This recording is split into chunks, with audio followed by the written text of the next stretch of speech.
Good afternoon, everyone. Welcome to the regular Electoral Area Services Committee meeting of Wednesday, December the 4th. My name is Ian Morrison. I will be chairing this afternoon's meeting. I would just like to acknowledge those that have been here and working since this morning on our budget meeting.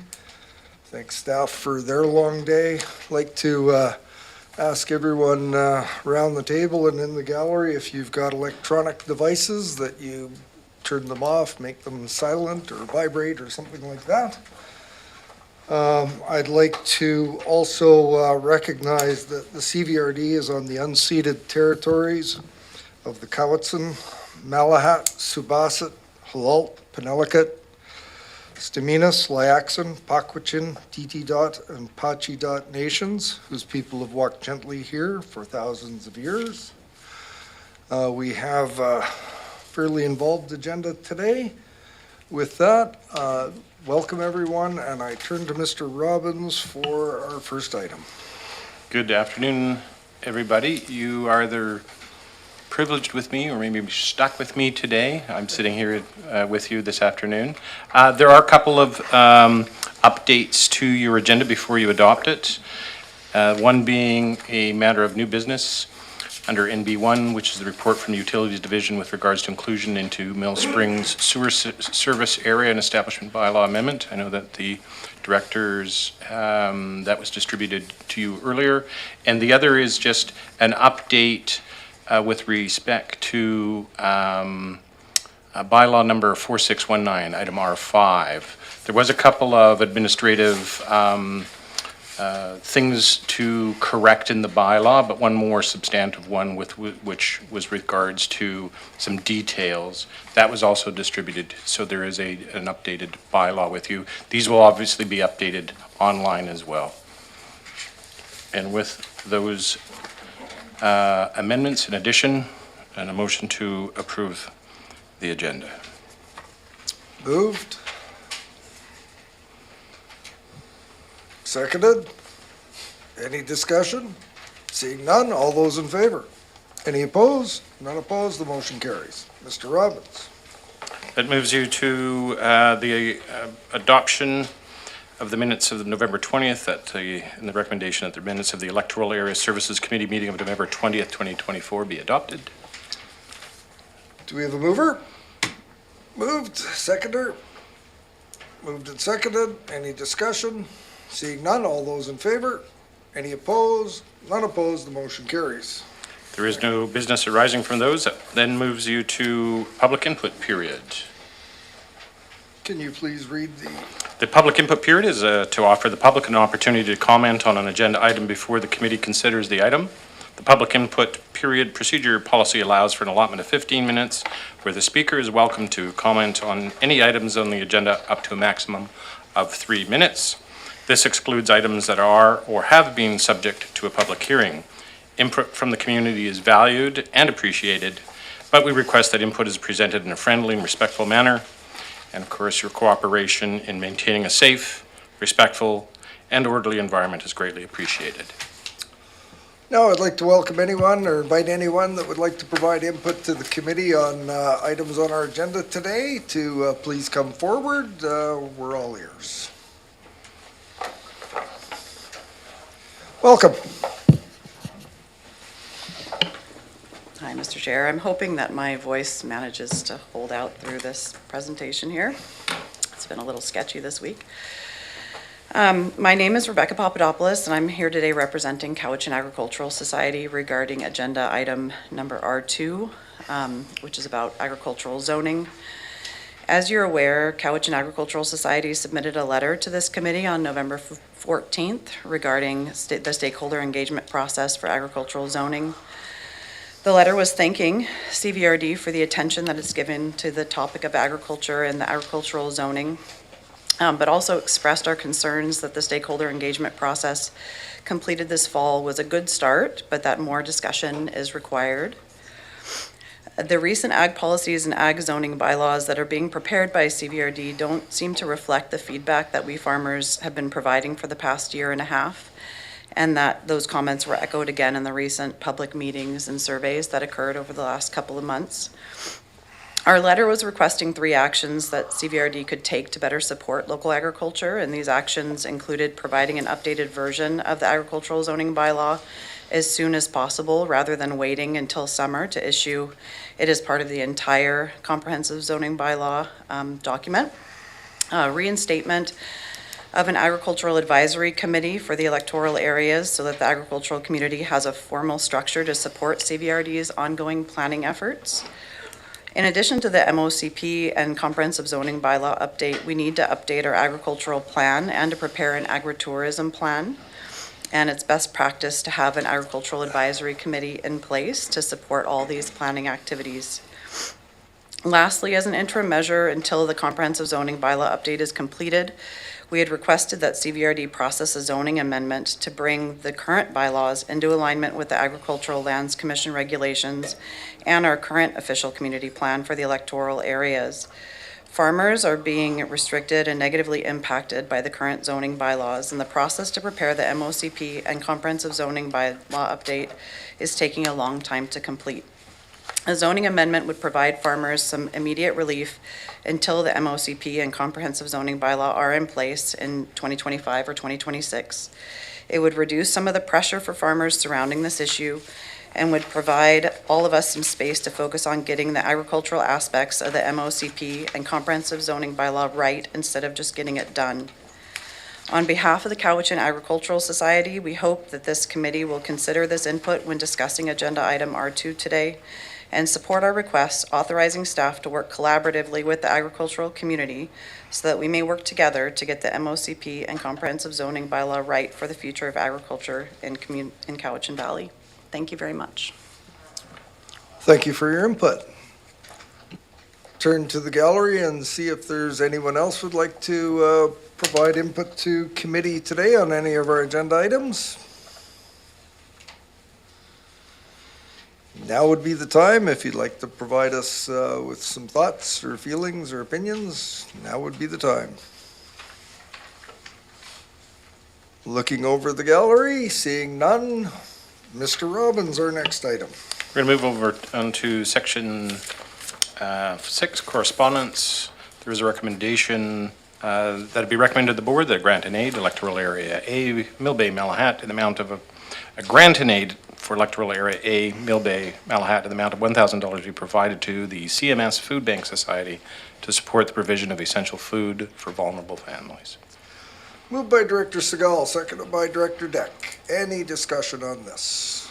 Just keeping in mind, all items from today's committee meeting will go to our next board meeting on Wednesday, December the 11th. Seeing no comments or questions, call the question. All those in favor? Any opposed? None opposed. That motion carries. Mr. Robbins. You have under item 4 information items. These are minutes from various parks advisory commissions. They have been published. They're for your perusal. Any comments or questions on those items? Checking online.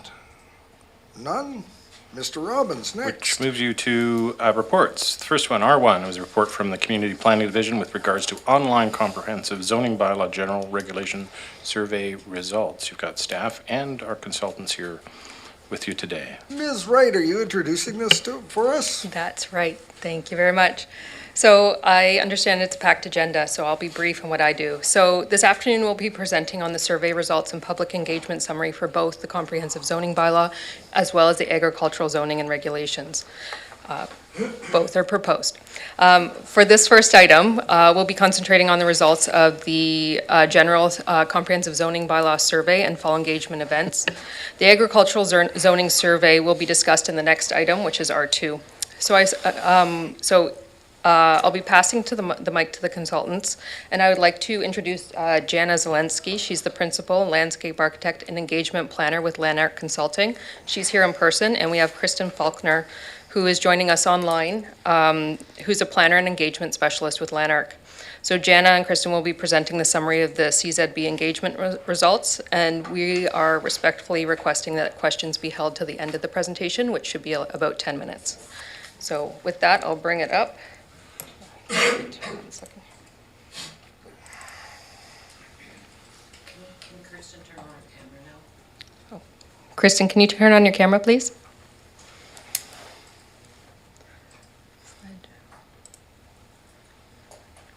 There she is. Just gotta make sure you hit share and WebEx. Oh, sorry. That's okay. One over. Yep. And screen and share, you're good. Thank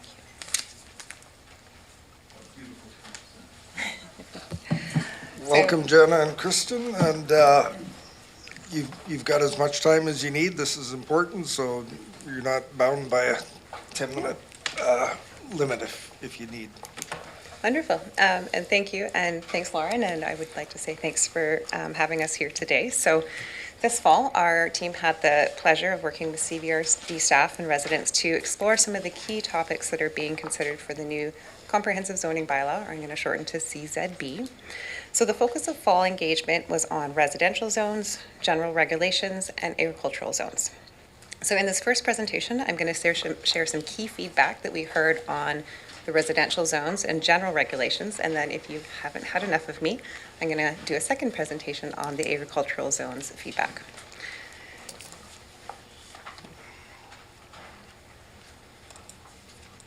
There we go. Okay, so both presentations are actually going to follow a very similar format, so I'm going to share just a little bit of context, a brief overview of engagement process and activities, and then really focus on some highlights about what we heard from the community before closing. So a big component of the engagement this fall was sharing information about what a zoning bylaw does, why the new CZB is being developed, and what it might mean for the public and the CVRD. And there were kind of three big picture messages that we were trying to communicate with our participants. First is that the zoning bylaw is needing to be updated so that we can be consistent with the vision and the goals that have been set in the MOCP. Second was that it is really built on existing zoning regulations, so a lot of the regulations are coming forward from the existing electoral area zoning. We're not starting from scratch, we're building on what's there and working on refinements. And then third, an objective through this process is to really focus and try to consolidate the several zoning bylaws for each of the electoral areas into a single comprehensive zoning bylaw that's going to be more efficient and more equitable and easier to use for everyone going forward. So in terms of what we did, the fall CZB engagement was active between September 28th and November 8th. The key information hub was the Plan Your Cowichan page, and there was a bunch of outreach efforts in order to raise awareness in the community. So there was a news flash on the CVRD's news page, and that got picked up by local news as well as radio. We had newspaper and posters placed in strategic locations throughout each of the electoral areas. Digital outreach included social media, e-notifications, and blog posts. And we had CVRD staff hosting a booth at the Duncan Farmers Market this fall on September 28th and October 5th, where they had a chance to share information, answer questions, and encourage participation. So a key tool for collecting feedback on the CZB was an online survey that asked for input on 5 key topics that were being explored as either updates or newer directions that are going to be looked at for the CZB. And so these included secondary suites, residential accessory buildings, residential food production, food trucks, and shipping containers. And then there was a separate survey for the agricultural zoning that'll be part of the next presentation. So in general, the process saw, I don't think any surprise in the CVRD, strong participation. We had over 4,100 visits to the project page, 653 people completed a survey, and had over 400 people stopping by to chat at the farmers market booth. And participants shared a wide range of opinions, ideas, and suggestions, and they're captured in the What We Heard report. And this report does include summaries that I'm going to go over some of the key highlights today, but that also includes all of the comments so that we're capturing everything that we heard through the process. So I'm going to jump into some highlights. So the first topic explored for the CZB was secondary suites. So current regulations permit attached suites on any property where there is a single detached dwelling as the principal use, and regardless of property size. The regulations on detached suites are going to vary by electoral area. So the CZB is looking at making regulations more consistent across electoral areas where possible, and whether the number of suites permitted on residential properties could be increased. So residents were asked to consider whether they would support increasing the number of suites permitted on a residential property from 1 to 2. That would allow for 1 principal dwelling plus 2 suites, either attached or detached, allowing for up to 3 suites on a property. What we heard from the community was we had strong support. 86% of participants indicated they would support increasing number of suites. And some of the key considerations people wanted to have addressed as going forward would be making sure on-site parking is addressed, considering if there is a minimum property size that can viably support 3 units, ensuring sufficiency of servicing, and mitigating neighborhood and neighboring property impacts. In addition, participants were also asked for input on the size of secondary suites. So right now, different electoral areas have different sizes for secondary suites, ranging from 60 square meters to 95 square meters. The new CZB is going to endeavor to have a consistent approach to suite size, and so participants were asked whether this should be larger than what's currently provided. And so what we heard back is that 78% said yes.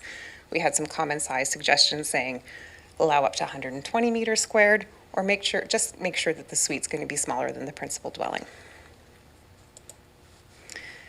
The next topic was residential accessory buildings. And so the current zoning regulations for residential accessory buildings, such as detached garages or storage sheds, they'll vary by electoral area. And so some electoral areas have a limit to gross floor area, and some electoral areas have no limits. And so to be consistent going forward, the CVRD is exploring whether the idea of setting a gross floor limit that is connected to size of property should be considered. So that would mean that larger properties could have more square footage for accessory buildings versus smaller properties. And so when we asked the public, we heard about 60% of participants indicated support for this idea of basing accessory building size on property size. With those that weren't in support often indicating that no, it should just really be one size for all properties, or a preference to not have any limits for when it comes to accessory building size. On the topic of residential food production, so currently in the CVRD, keeping of chickens and beehives is limited just to agricultural properties, except for one zone in electoral area C in Cobble Hill that permits the keeping of up to 6 chickens on residential properties over 900 square meters. So in support of OCP food security goals and some emerging practices, the CVRD is exploring whether keeping of chickens, beehives, and possibly other animals should also be permitted in other residential zones. So participants were asked what they thought, and they generally indicated support for considering the keeping of both chickens and beehives in additional residential areas, with limits potentially for the number of chickens or beehives, as well as consideration for some key concerns around noise, notably roosters, and thoughtful waste and pest management. When it came to feedback on other types of animals that might be considered in residential zones, it was much more mixed. And so we had about half of the people saying, yeah, maybe we should consider having some additional animals or some additional options where some of the issues could be managed, and about half of them saying no. So right now, one of the other topics we wanted to ask was on food trucks. And so right now, the current zoning regulations permit food trucks only within a few zones in CVRD electoral areas. Given their popularity, as well as the small business and community benefits of food trucks, one of the things that the CVRD wanted to ask participants was whether food trucks should be considered in additional zones. And so in general, participants indicated nearly unanimous support for having food trucks permitted within the commercial and industrial zones, and then some more mixed feedback on whether they should be considered in rural residential and residential zones. And so key considerations that people would want to see addressed for the residential zones was that we need to be considering how to manage hours, locations, parking, and sanitation in order to minimize impacts to residents. The last topic in the CZB survey that asked for people to provide feedback was permitting the use of shipping containers for ongoing storage purposes. So currently, shipping containers are only permitted for temporary storage during a construction project with an active building permit. Increasingly, residents and businesses are using shipping containers for ongoing or long-term storage, and so the CVRD is exploring whether this should become a permitted use. And what we heard is that participants indicated support for the use of shipping containers as an option for ongoing storage in industrial and commercial zones, moderate support for rural residential zones, and then a much more mixed support in residential zones. And a lot of people acknowledge the utility for cost savings as well as secure storage options, but there was definitely concerns about aesthetics and impact on neighborhood character, especially on smaller properties or in village areas. And so if this were to move forward, a lot of the key considerations that came up would be screening, aesthetics, number of containers, and long-term maintenance considerations. So those are the key questions that were part of the CZB survey. And we did ask participants to share where they lived in order to confirm that participation was received from all electoral areas. We also saw some participation from residents in North Cowichan and other municipalities. And so what we did is we did review the survey data from just the electoral areas as well as the electoral areas plus others in order to confirm that there was no skewing of the results if we saw participation from other communities. And generally what we saw was very consistent. So I'm going to come to a close on the CZB public engagement there. The summary has now been posted on Plan Your Cowichan. It's now available for everyone to review. It's got a lot more detail. And as I mentioned, I do have a second presentation coming up on agricultural zoning feedback, but before I get there, I'll pass it back to Lauren. There she is. So that's the end of our presentation part, and we would hand it over to you guys for questions. So turn to committee. Questions for our consultants or staff? Director McClinton. I'd just like to make a quick comment. Just tremendous stuff, and to see those sorts of percentages on what some may suggest are contentious issues is really, really great presentation. Really good information. Thank you. Director Wilson, followed by Nicholson. Yeah, thank you, Chair. Thanks very much for that. When you put up the last slide, I think you showed percentages, that one there. Obviously, the percentages, the numbers vary because of the number of residents in each one.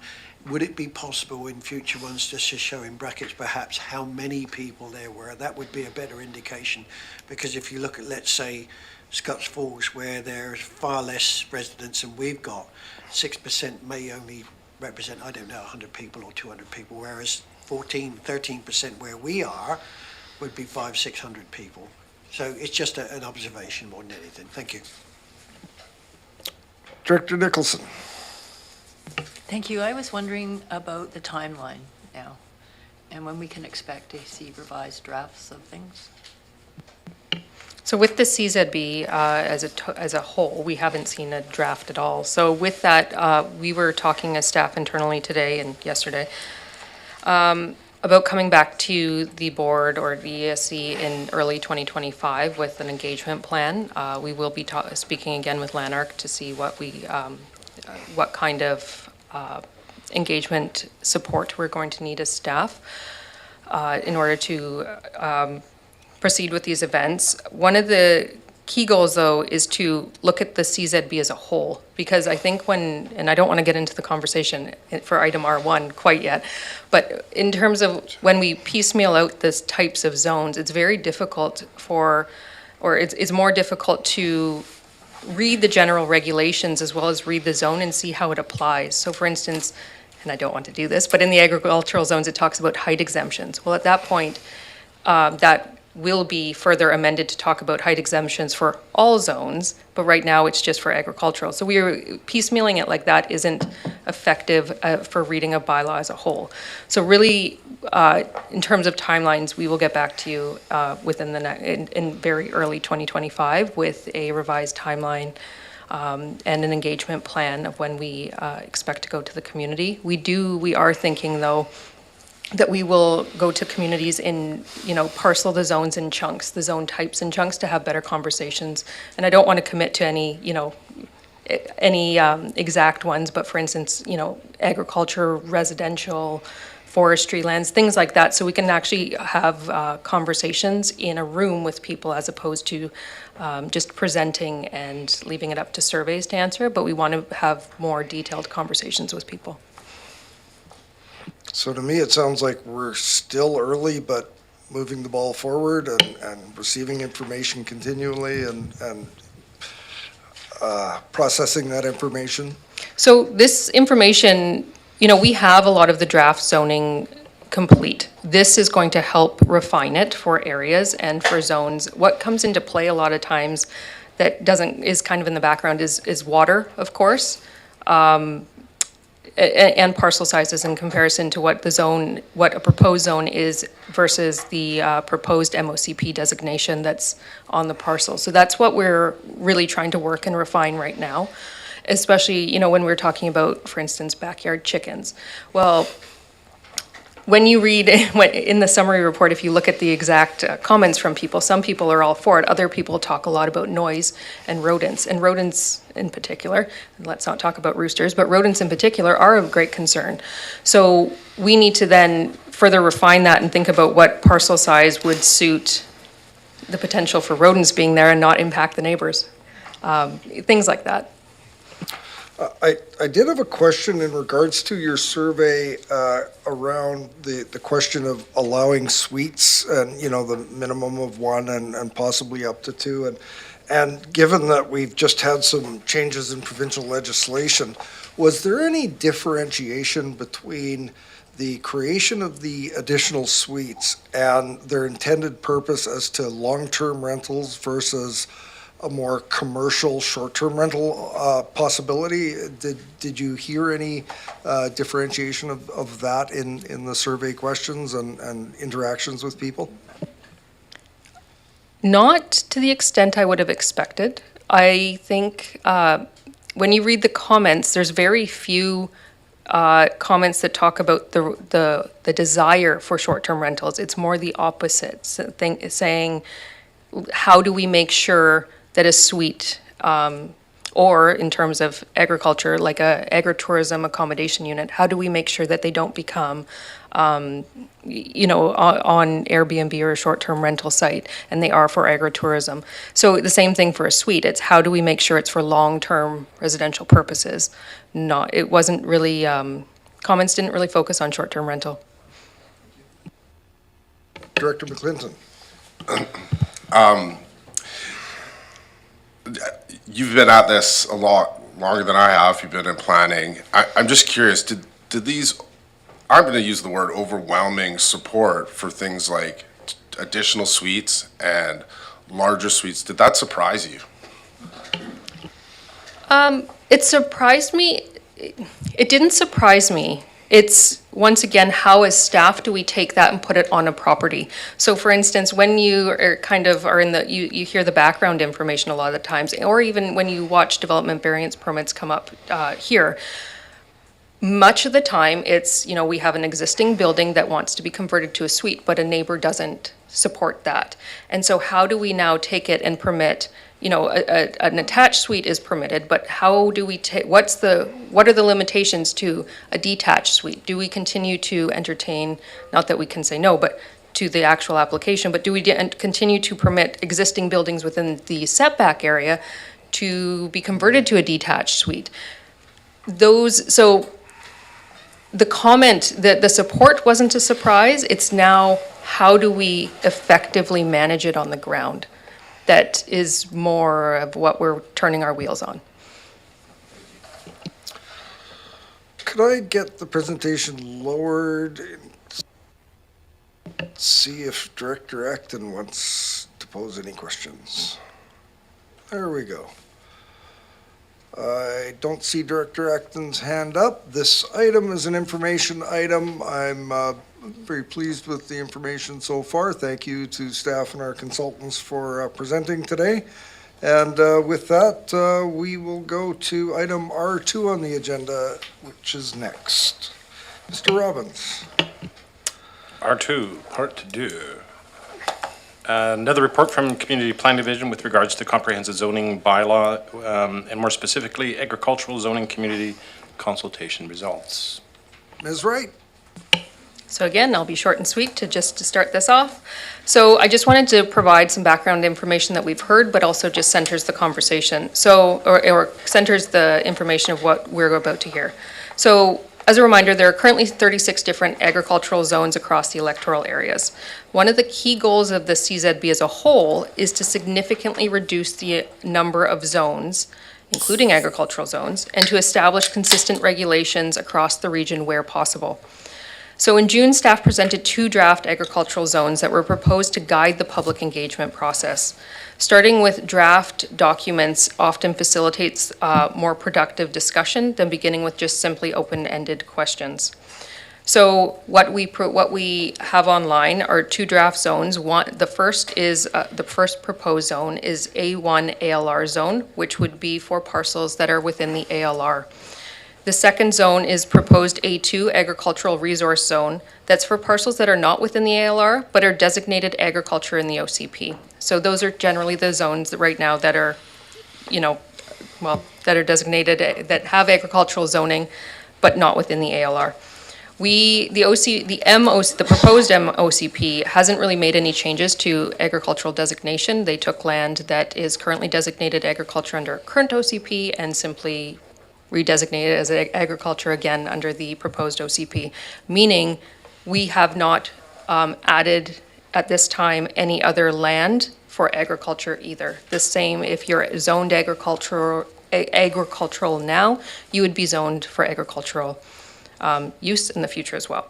So as I said, just to preempt that, in the new year, we plan on coming back with a full engagement report to talk about groupings and talk about engagement. And I'll hand it over to Jana again. Oh, sorry. Let me just.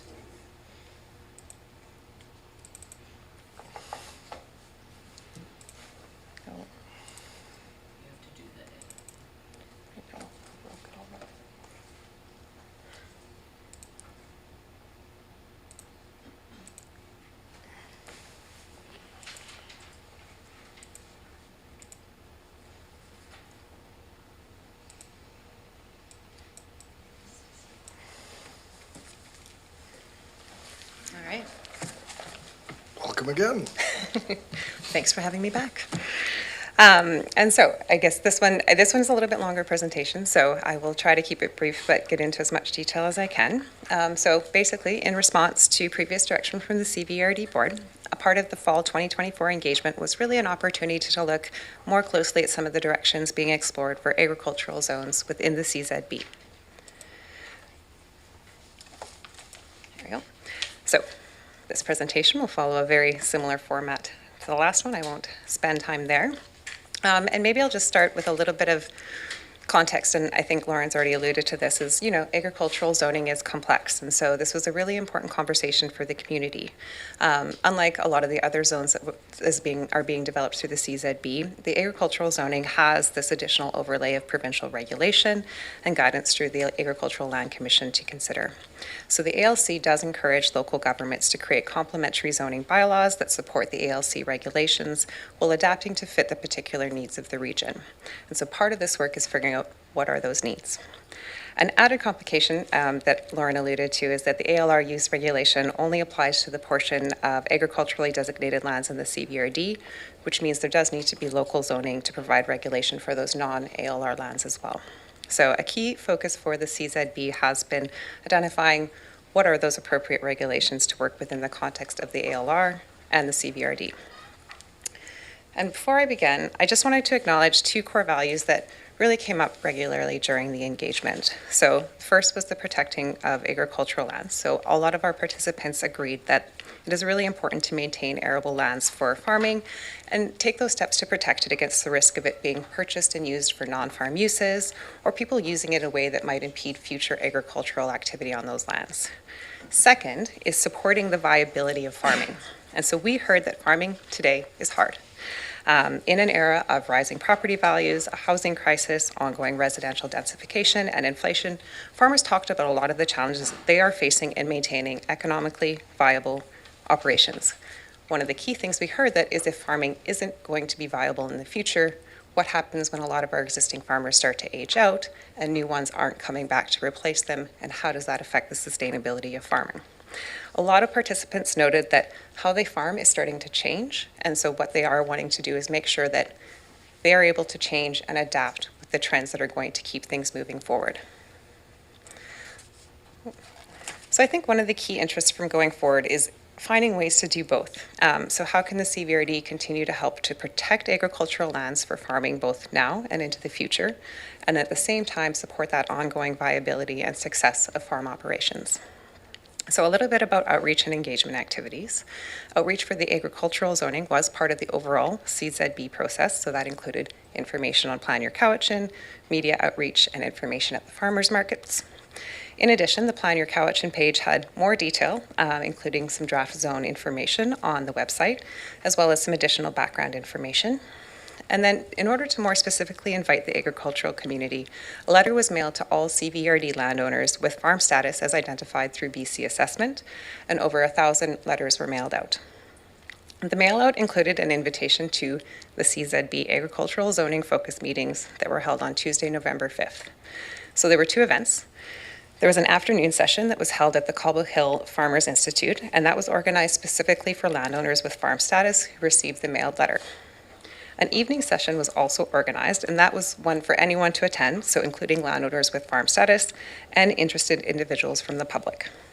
Those with farm status who were unable to attend the afternoon session also had the option to attend the evening session, and we sat them at tables that were specifically for landowners with farm status. Both events required participants to pre-register through Eventbrite. We had to work within some venue capacity limitations. And so what we saw is that registration for the afternoon session did reach capacity. There was a lot of interest. And some participants were asked to attend the evening session, which didn't reach the registration capacity. In both sessions, of course, unfortunately, we had some people that didn't come, but everyone that did come, even people that weren't registered, were able to participate. So in both meetings, we had a brief overview presentation followed by small group table discussions that were supported by a discussion guide. And at the end, there was a plenary where participants were invited to share back with the group key outcomes from their table discussions. In addition, there was an online survey that focused on agricultural zoning only between September 28th and November 8th. And so in total, we received 291 responses for the agricultural zoning survey, and nearly 200 participants came to the two meetings out of the 260 that pre-registered. We also had the visits to the Plan Your Cowichan project page and drop-ins to the pop-ups. So of those who participated, most were farmers. We had 85% of participants report owning or leasing agricultural lands in the CVRD electoral areas, and 72% reporting that they're actively farming. We saw a split of participants who reported having agriculturally zoned lands within and outside the ALR. So we had about 55% of participants who stated they owned land within the ALR and 40% whose land was not within the ALR. And about half of the participants reported having farm status. So there were 8 key topics that are shown here that were explored in more detail for the agricultural zoning conversations. What you'll see up here is the topics in green. They're the ones that seem to generate more consensus, whereas those in yellow generated a lot more varied feedback, and I'm going to run through each of these key topics next. So the first topic that was explored was farm worker housing.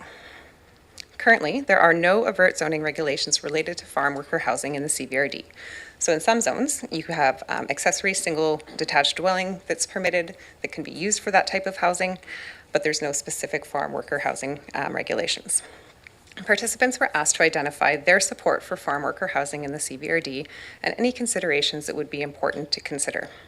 So most indicated that it would be supported, and some of the key considerations we heard about was ensuring the housing is adequate so that it's not overcrowded, it has all of the facilities like washrooms and cooking facilities that people would need, that farm housing is actually needed to support a farm operation.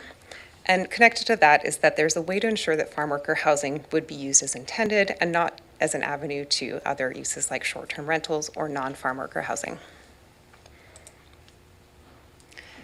The next topic was agritourism and agritourism accommodation. So again, in the CVRD, the approach to agritourism accommodation isn't currently regulated in existing zoning. The ALR use regulation states that a local government may prohibit or restrict the number of sleeping units to any number less than 10.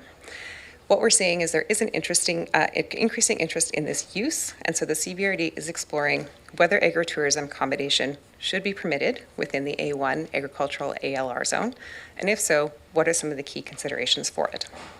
So participants were asked to identify their support for agritourism accommodation on ALR lands, and many did indicate that they would be supportive. And some of the key reasons that we heard for its value would be the potential role in supporting economic viability of farm operations, supporting overall tourism and economic development in the region, as well as providing educational opportunities about agriculture. So connected to that, participants were also asked whether the number of agritourism sleeping units should be linked to property size. So with larger properties, could you have more sleeping units versus smaller ones that might warrant a few less?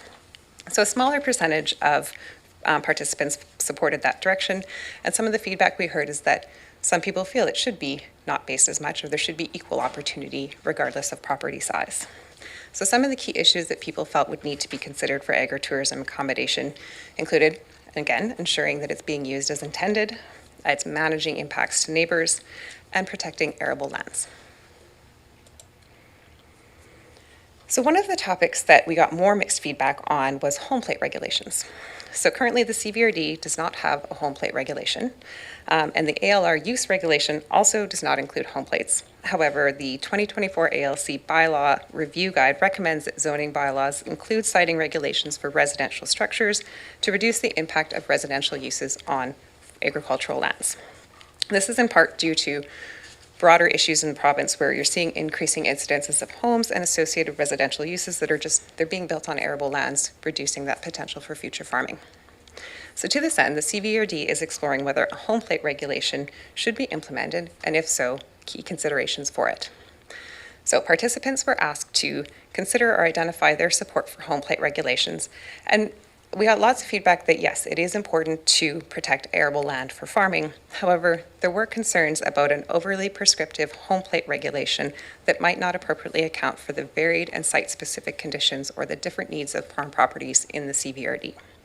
And one of the observations that we had from going through this process is that there's more education to be done and more clarification to better explain home plate regulations. And so one of the things that we think we could have done better is make sure people understood that we're talking about residential uses only, not potentially your farm uses, your barns, those kinds of things. So setbacks is something that the CVRD already does regulate for agricultural buildings and structures, but what happens between electoral areas is that the setback distances vary. And so the CZB is exploring a key issue of can we actually reduce setback distances for side and rear yards in locations where an agricultural property is next to another agricultural property, essentially moving some of the farm buildings a little bit closer to the edges in order to protect the arable lands in the middle. And this would really provide opportunities to still maintain some of the values for protecting that land in the future. So participants were asked to identify their support for reducing setbacks on agriculturally zoned properties, and most participants did indicate support, with some suggesting that this potentially is a thing to be focused on ALR properties. Some of the key concerns, unsurprisingly, for reduced setbacks would be potential for future conflicts between less compatible uses and privacy concerns. So another topic that generated a little bit more mixed opinion was maximum house size. So right now, the CVRD does not regulate house sizes on agriculturally zoned lands, but the ALC does limit house sizes on ALR lands to 500 square meters. So this means that on non-ALR lands in the CVRD, there are no house size regulations. Many communities are starting to regulate house sizing on agricultural lands in response to this growing challenge of people purchasing farmland in order to build really wonderful large homes while not actively using those lands for farming. So participants were asked whether they support regulating maximum house size on all agriculturally zoned properties, whether the land is in the ALR or not, and whether the maximum house size should be linked to property size. And feedback indicated mixed support for regulating house sizes. Key concerns would be impacts to multi-generational farm families and the inability to meet varied housing needs. So some participants wondered or suggested that there might be more effective ways to limit arable land impacts from large housing footprints, so for example through home plates or through limiting ground floor footprints or some other options like that. And then because many agriculturally zoned properties in the CVRD are relatively small at under 2 hectares, the CVRD Also wanted to understand whether there'd be appetite to consider maximum house sizes that are more proportionate to property sizes. So essentially, specifically, if you are on a lot smaller than 2 hectares in size, should the house size be limited to 325 square meters? And then similarly to the previous question, there were mixed opinions on this, whether having a smaller property size justifies a smaller house size, and the concerns were similar. Are we able to meet potential farmers' needs with that smaller size? The final topic that saw more mixed feedback was on minimum parcel size. So OCP policy and the ALC bylaw review guide recommend that minimum parcel sizes for agricultural land are set to be large enough to discourage subdivision and preserve the economies of scale necessary to support a wide range of agricultural activity appropriate for the given area. Currently, about 50% of agriculturally zoned lands in the CBRD are already in small lots, less than 4 hectares in size. And so the CVRD is exploring whether to set a minimum parcel size of 40 hectares for subdivision purposes on all agriculturally zoned properties to help maintain existing larger contiguous parcels of land for farming. Responses were mixed on this topic. So while participants generally agree it is essential to protect arable lands for farming, there are concerns that properties that are too large could be out of reach for future purchasers. So some participants suggested that smaller properties in the CBRD could increase opportunities for new or young farmers, crop diversity, and food security. However, there was a balancing recognition that smaller properties may also become more attractive to non-agricultural use and contribute to the further loss of agriculturally productive lands.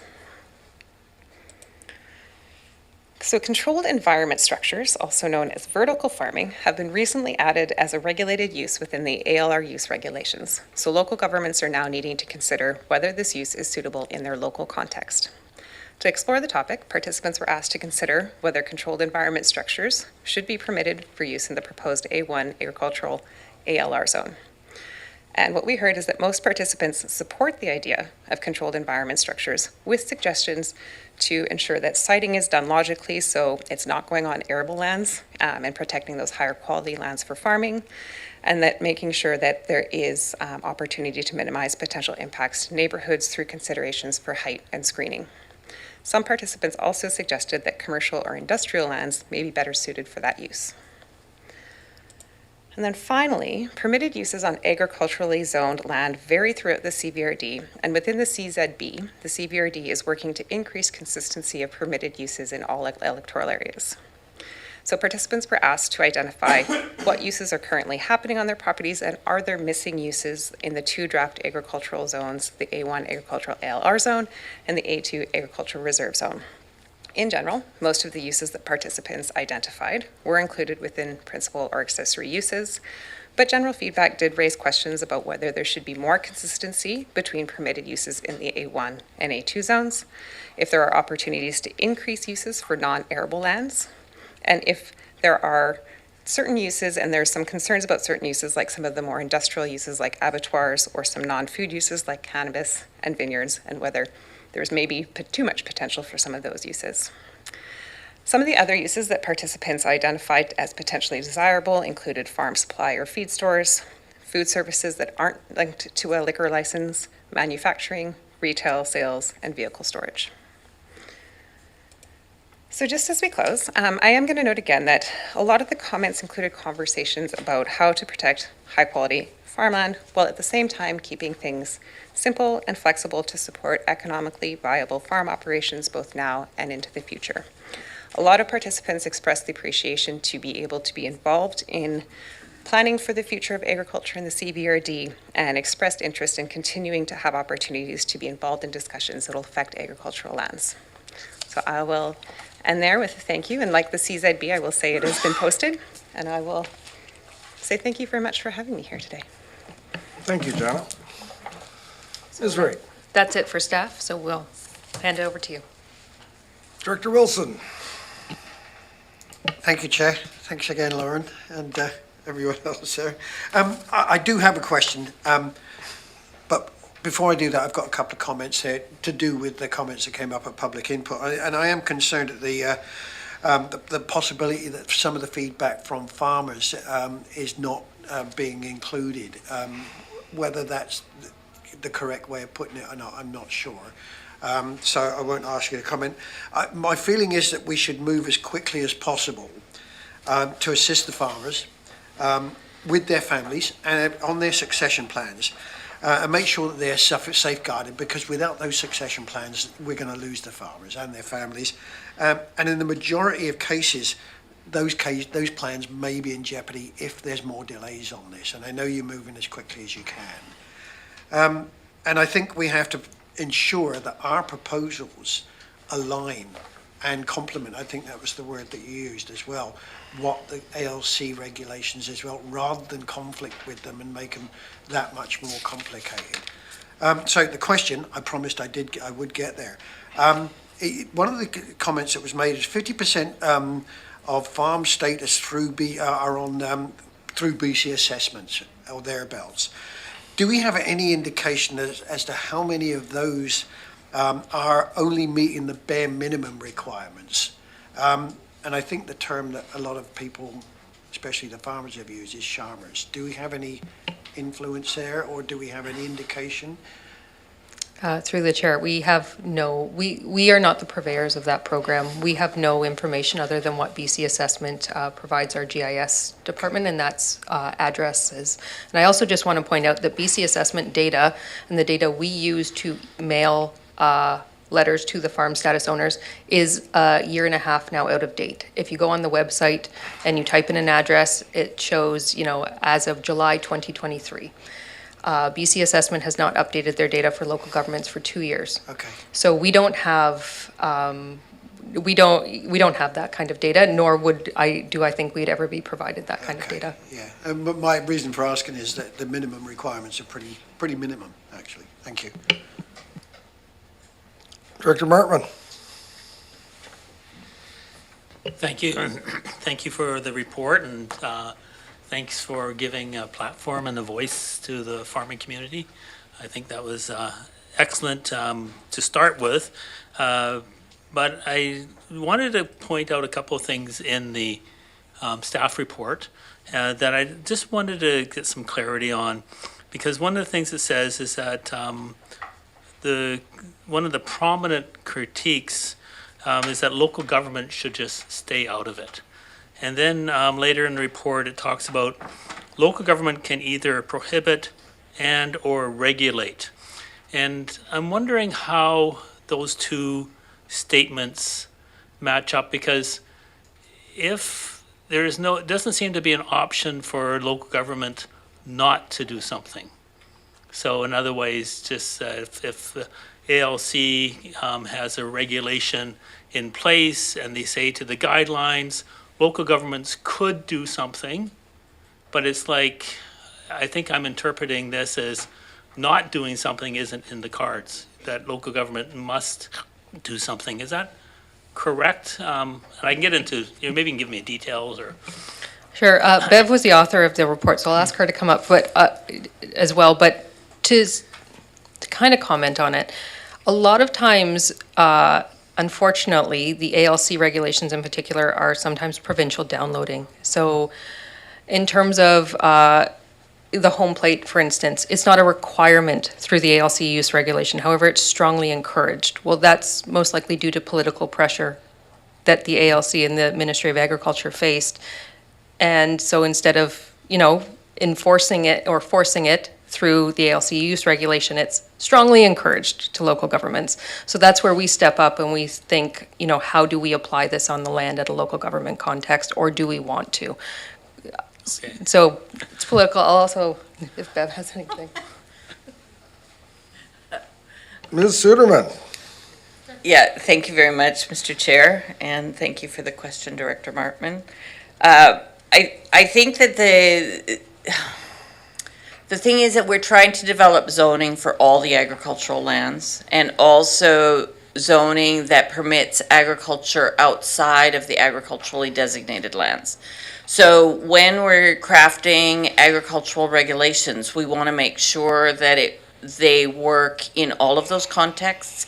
At my table in Cobble Hill, for example, I had a farmer there who had a farm on forestry designated lands. And these are all people with farm status, right? And then there were also people with rural residential designated lands, as well as some with agriculturally designated lands. So we're trying to be as permissive as possible about agriculture throughout.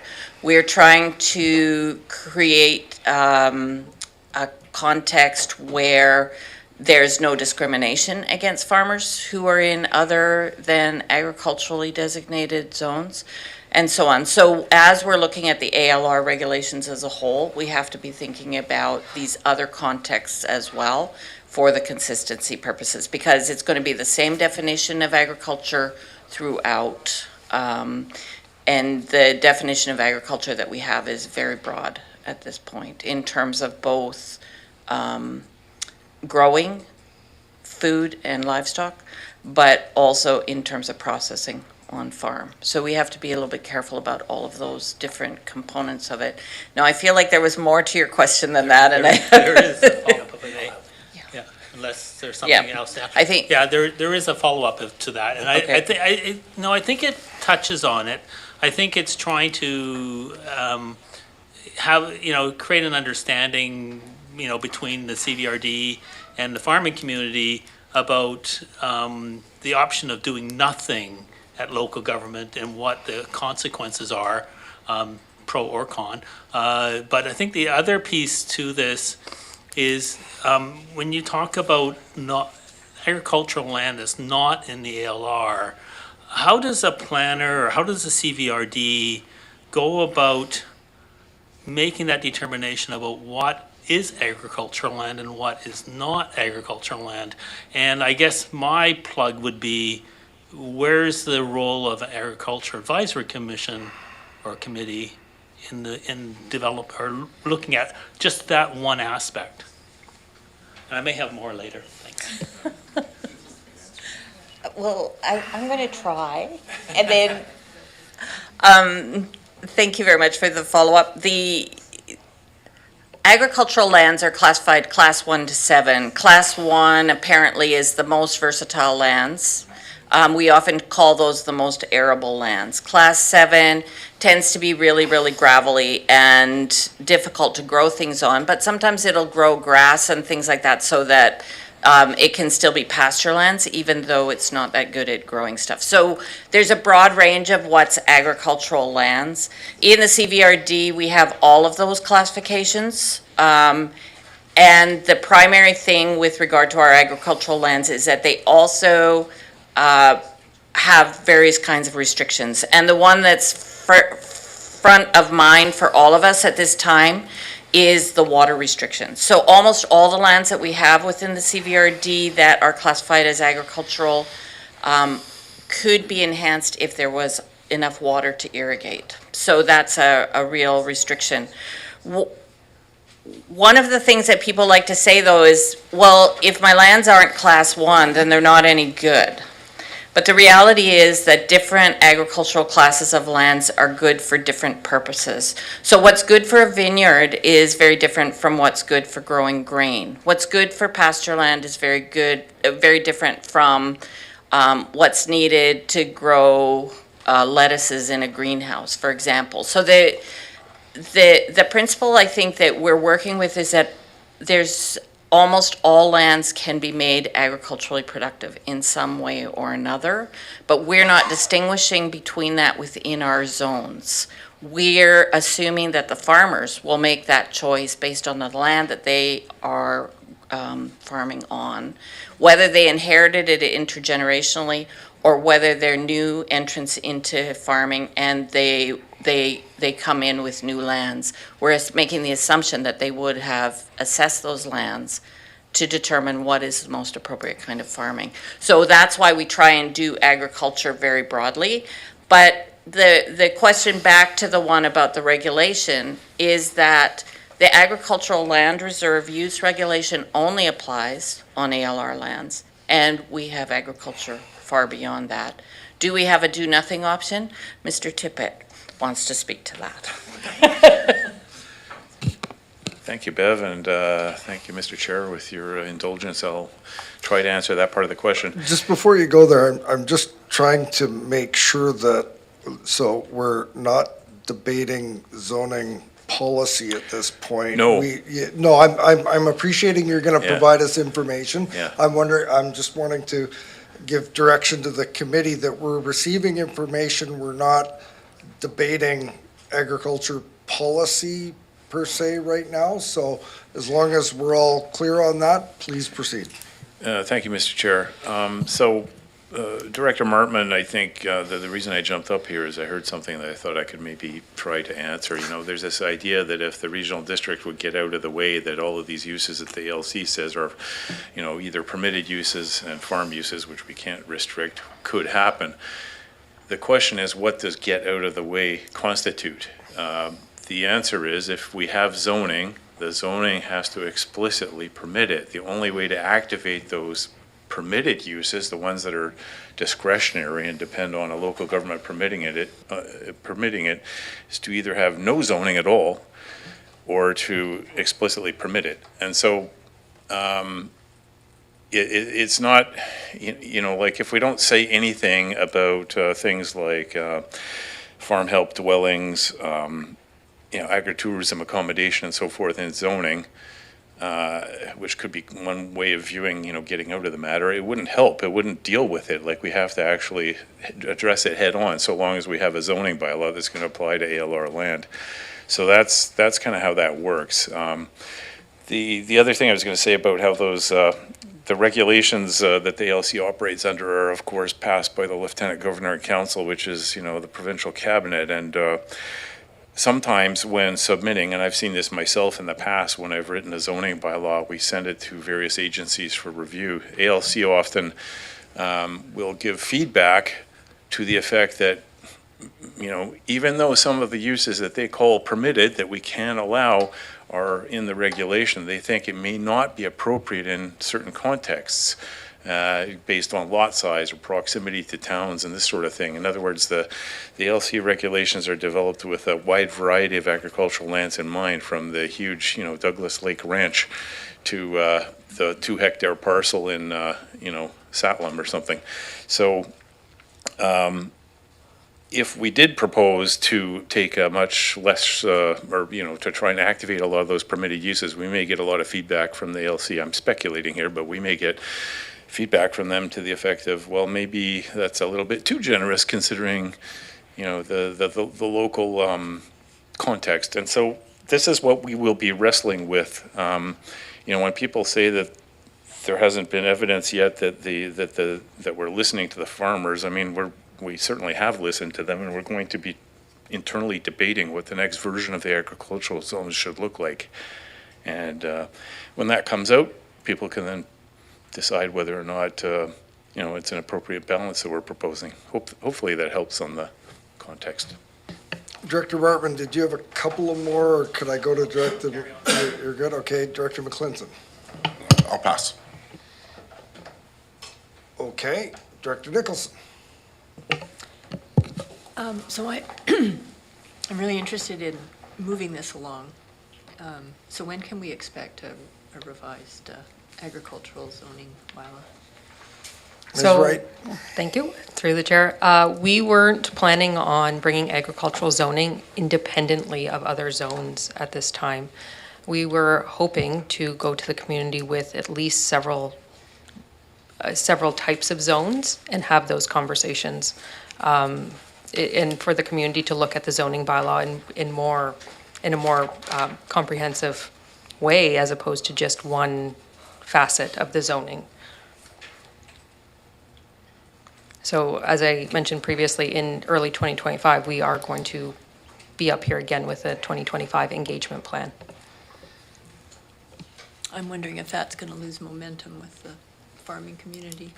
That was a pretty impressive engagement that you held, and I wouldn't like to lose that, because it is really important for them and for us. And Go ahead. So I can comment on that. I fully agree. I do think, though, that at some point we're trying to make it so that the entire community, not just the farming community, feels heard on the zoning bylaw, which is why I would, as I said before, we haven't flushed out 2025 engagement, but we have, started talking about ideas. And part of the ideas is how to organize a room when you do several types or several different kinds of zoning. And it's difficult to talk about it, one, through budget. These events cost money. They take a great deal of time. Fortunately, with the staff we have and the staff that helped out at the event, I hopefully made it look easy, but they're not easy to get off the ground in there. So I fully respect that the agricultural community wants to continue the conversation, and we're not trying to halt that conversation. We're trying to find a way, though, to have the conversation as a zoning bylaw as a whole, as opposed to one facet at a time. Director Nicholson, follow-up? Yeah, could I just, is there an option to actually do a separate agriculture zoning bylaw a little bit faster than the rest of it? Now that we've done so much work on it and you have Through the chair, that would be up to the discretion of the board. And once again, I think we're sort of going down the road of debating what we should be doing next as opposed to receiving information. And I think our general manager has heard the remarks and would be more than appropriate to take this up at another meeting. I'll go to Director Martman to close so that we can get on to our next items. Director Martman. That doesn't mean you have to rush your answers, though. Just all due to respect to the chair. I wanted to refer back to the document that you included. This is the spreadsheet that linked the MOCP through the proposed agricultural zoning. And thank you for this. This is a great document. That's Bev. Thank you, Bev. But and this is where, sorry, the devil is sometimes in the details. So I have two of them I wanted to cover. One is called FA5 and the other is F20. And I think I'm drawing FA5 out just as an example of how zoning, the details around zoning might be particular interest. But again, I will also go back to the question of, well, first I'll ask the question and a piece about how do you get an agricultural planning advisory group in place to help you decide some of these things.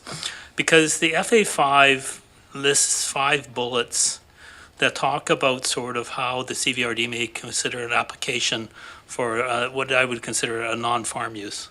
So if the ALC says, yes, you can go ahead with, let's pick a kennel, near and dear to my heart.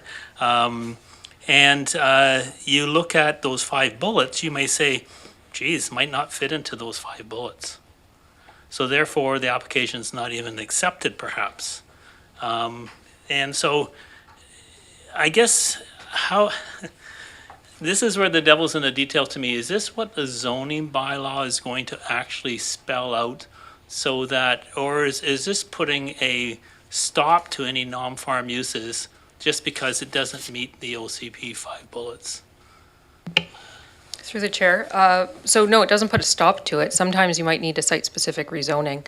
For instance, on that, one of the slides that Jana from Lanark presented was uses that other, ancillary uses that weren't specifically in the zones, but people would like for them to be in the zones, excuse me, and that aren't necessarily, they're related to farming, but aren't necessarily farming. So for instance, it was a farm-to-table cafe.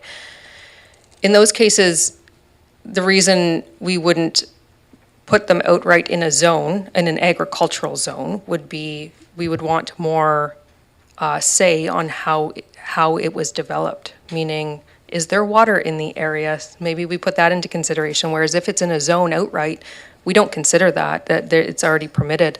What are setbacks? Where is parking going to be? Is there farming happening on the parcel? Things like that.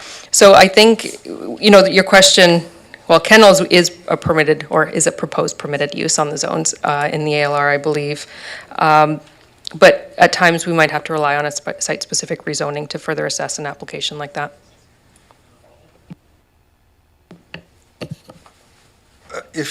please follow up in the vein of the agricultural survey presentation that we've had, if you would, please. Well, they added the attachments in the staff report as part of this presentation. So is it on the table to talk about FA20? Well, I guess the point that I'm trying to make is we've had staff and consultants come here to present some information as to the results of their survey. And it feels like we're having a fairly in-depth discussion and debate as to what will ultimately end up in the zoning bylaws. So, you know, I look to staff, was the intent here to receive the information and to, you know, ask staff to continue to incorporate what they've heard in the work that they continue to do? Or are we here trying to give them further direction to what we've just received? And I think it's the first one, but if you care to proceed and keep it without giving direction as to how the policy will be developed, go ahead. Thank you. Thank you. I'm not sure how I'm feeling like this is good information to me, and hopefully to the committee. I'm not directing or asking anything other than maybe the Agricultural Advisory Committee. But so I guess, and this is where FA20 to me really sort of is where zoning to me hits the MOCP. And it's sort of, and I don't know where, if it's standing out to me as being an issue because you're talking about removing lands from the ALR. And yet in the OCP, you want to protect farmland. And so I guess what I'm trying to understand through the zoning part of it is does the zoning inform saying that we need to change the OCP? Or does the OCP inform? I'm watching, you're getting an answer behind you, just so you know. Yeah. Well, you can answer too.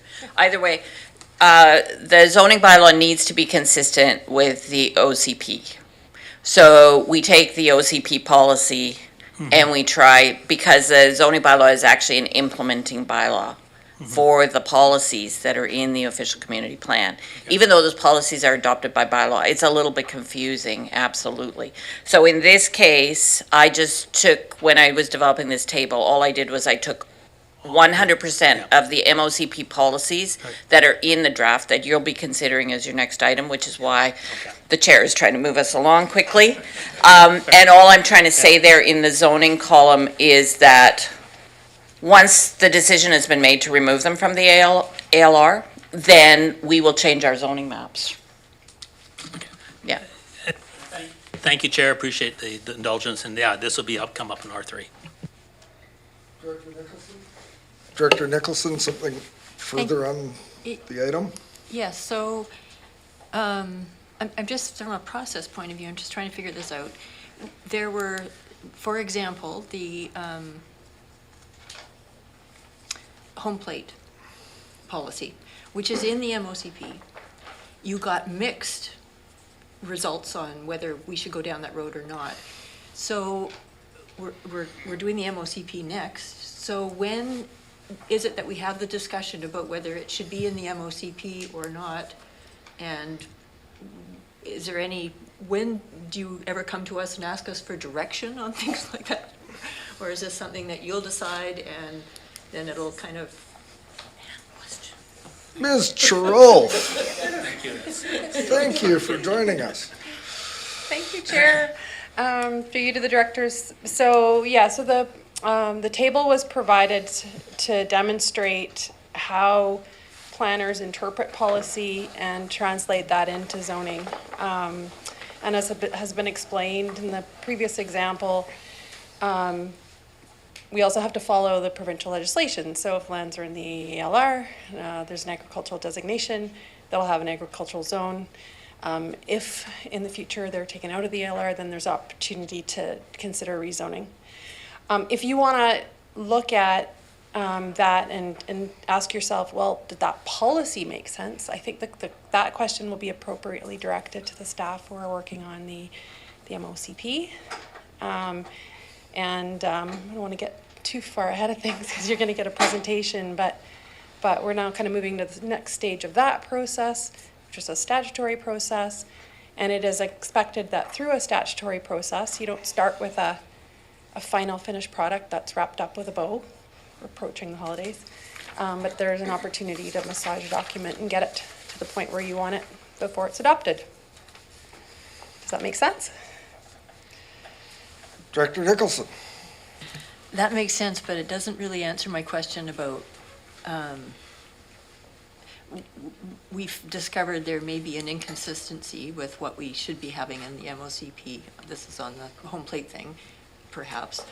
And when will staff make some recommendation to us on which way that's going to go so it can be dealt with in the MOCP if it needs to happen? Yeah, so the MOCP draft is coming forward in the next report, the result of multiple years of engagement. So that direction didn't come out of thin air. I believe it would have come from guidance from the ALC, which staff can speak to. It's entirely up to this body to determine what policies it wants to include in its OCP, and I would kind of leave it at that. You're not forced to include policies in your OCP. It can be as slim as you want it to be. Right, but I'm just looking at the timeline. When Yep. are we going to have an opportunity to think I about? would say in about 5 minutes. No, the will of the because chair. no, because we don't have a recommendation from staff from an agricultural perspective on that particular thing at this point, You right? actually do. I don't want to debate with you, but you do. You're being presented with a staff report and a bylaw for consideration of first reading. And consideration of first reading is consideration of all of the policies that are in that bylaw and the schedules. And just to add, planners responsible for implementing the OCP aren't going to come back and suggest that the OCP is wrong. Because OCP will be what this body decides is right. And to help with Director Nicholson's question as to timing and what ultimately is in or out, and foreshadowing into the next report, it's being presented to us for recommendation to the board, Yes. which will be the first sort of enacting step in that. And this is also for distribution and referral out to the agencies. So my understanding is that when we are at that stage, we are seeking input from other agencies on this, as well as we still have an opportunity to provide input and direction on items contained within the report. So That's correct. we've still got from now until we basically go through, if we should choose to have a public hearing, an opportunity to confirm or delete or any of those things between now and then, correct? That's correct. And I would add the public as a critical Absolutely. engagement party as well. And I also want to add that, these plans and bylaws are not written in stone, right? They're written on computers mostly, but, they're documents that are intended to be updated and amended and change as community needs change. So there's always going to be room for improvement. Kind of moving through this process now of getting hopefully an OCP in place. We're still working on zoning. As we get towards the end of the zoning project, you may find that there might be a reason to maybe do some amendments to the OCP that are complementary with the zoning, if that makes sense. It makes sense, and I think we can reasonably conclude this item here. And we do have the next item to come up, but I think we should take 7 minutes and have a break and recess until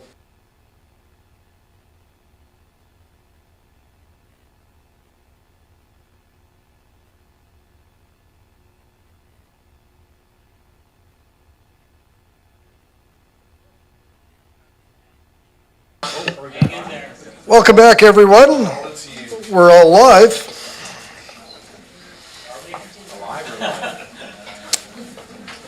Now that may be debatable.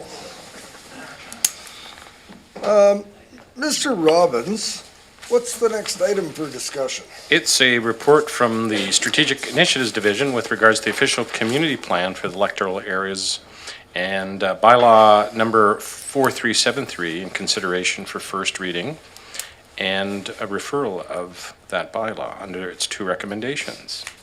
Fantastic. I think we have Ms. Breen and Ms. Garnett here today to guide us through this.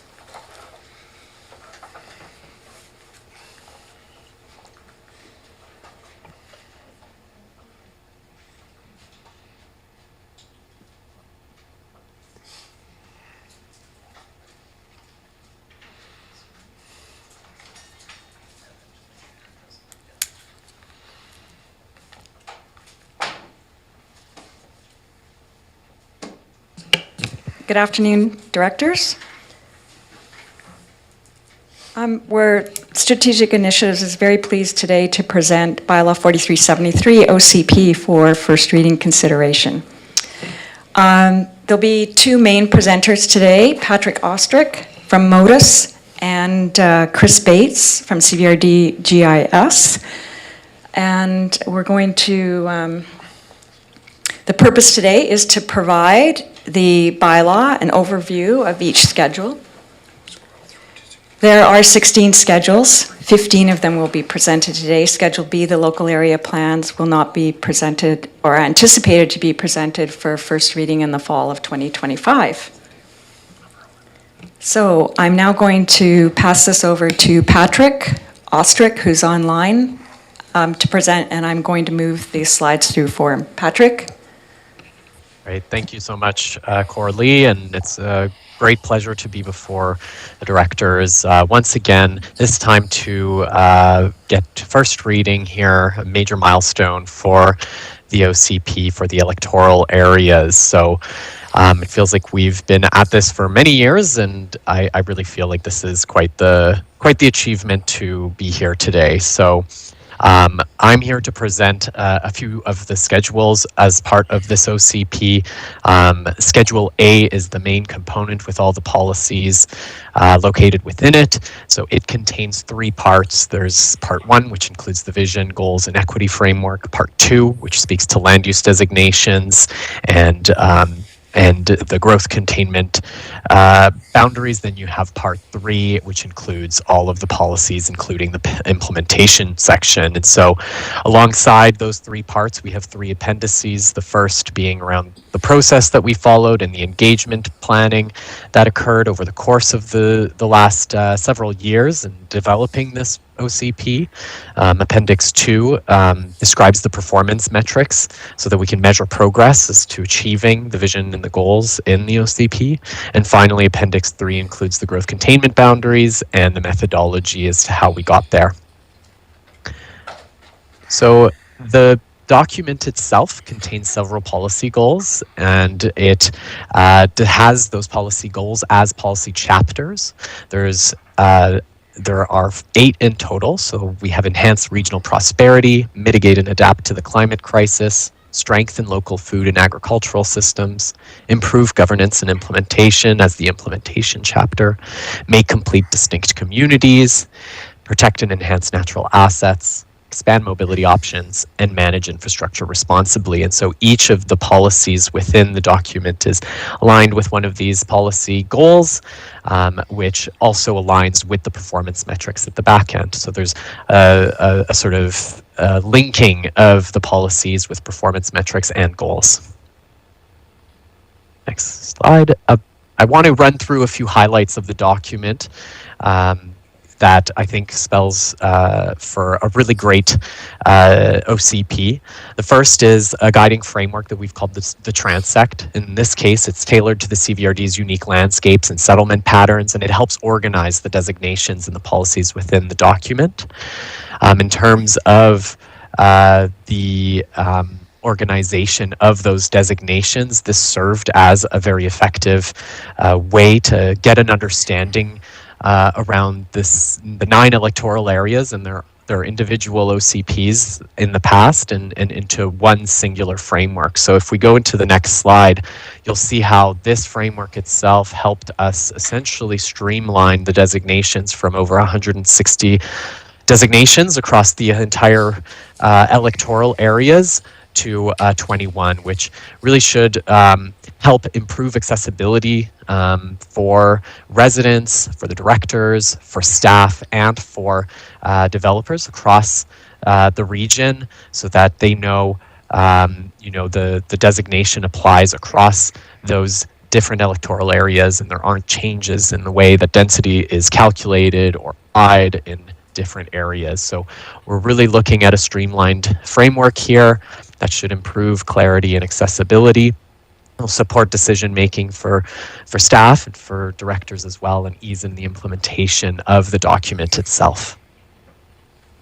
Another highlight is the document is now aligned with provincial housing legislation, which was announced at the beginning of the year or at the end of last year. So we had to spend a little bit more time this past year to conduct some work, notably creating an interim housing needs report, and then also apply the findings of that to the policies and ensure that Bill 44 requirements were integrated within the document. Next slide. Another highlight involves projections that are based on this new housing needs report method.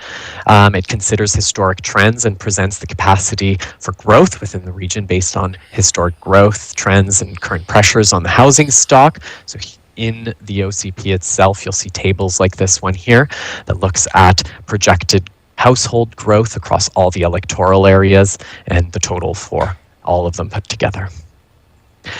We've also have some really important data included in relation to growth containment boundaries. So we've aligned the land use designations with the growth containment boundaries and associated their densities in order to protect rural and natural environments and ensure that growth is occurring where it's intended to be located. In terms of the growth containment boundaries, it becomes essentially a threshold for those designations where you have more urban and suburban designations with densities above 1 unit per hectare that are located within the growth containment boundaries, and then densities below 1 unit per hectare, which are more rural, respond to more agricultural uses, and resource-based designations are located outside of those growth containment boundaries. So there's a clear alignment now between the designations and the growth containment boundaries.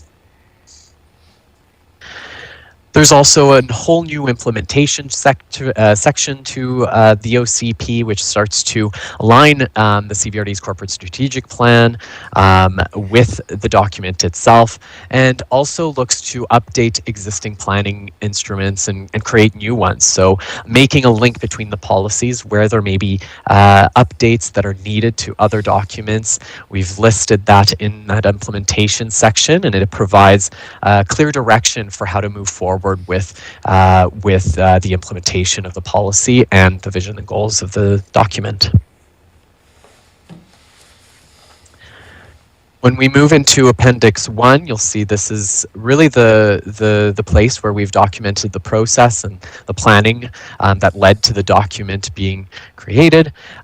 It includes all of the different activities related to engagement and consultation that were done over the course of this process, including open house explainer videos, plan your couch in online engagement, the community circles that were held across the region, the ideas fairs, and of course the workshops as well in 2024, including some of the ongoing First Nations consultation that has happened through APC referrals and workshops, as well as EASC workshops. There's also an ideas book that's associated with this particular appendix. It's an excellent sort of collection of all of the ideas and conversations that were held over the course of the engagement process, and it lists those ideas. It cross-references them with some of the policies that already exist in the document or were added as a result of wanting to reflect that input. And so it really draws a very clear line between community input and the content of the OCP. Great. Appendix 2 includes very clear direction in relation to performance metrics. So it's aligned with specific policies within the document, and they're organized by the policy goals as well. They'll help us measure progress on achieving the OCP's vision and goals. It includes the data that's available to use as a way of measuring our progress, and it also determines the methodology on how to measure that progress as well. So there's very clear direction in there on how to perform these performance metrics. And the final appendix is related to growth containment boundaries and how we came about developing them. So really the key points that this appendix makes is that we're trying to link servicing corridors with population growth and where we expect growth to happen. We're focusing growth near village centers, jobs, public transit service, and other key community amenities. Really formalizing existing development patterns that existed prior to this GCB mapping, and matching this 1 unit per hectare density threshold that separates the suburban and urban areas from more rural and natural areas in the region. So some key changes that we just want to highlight here from the last time we met with the directors.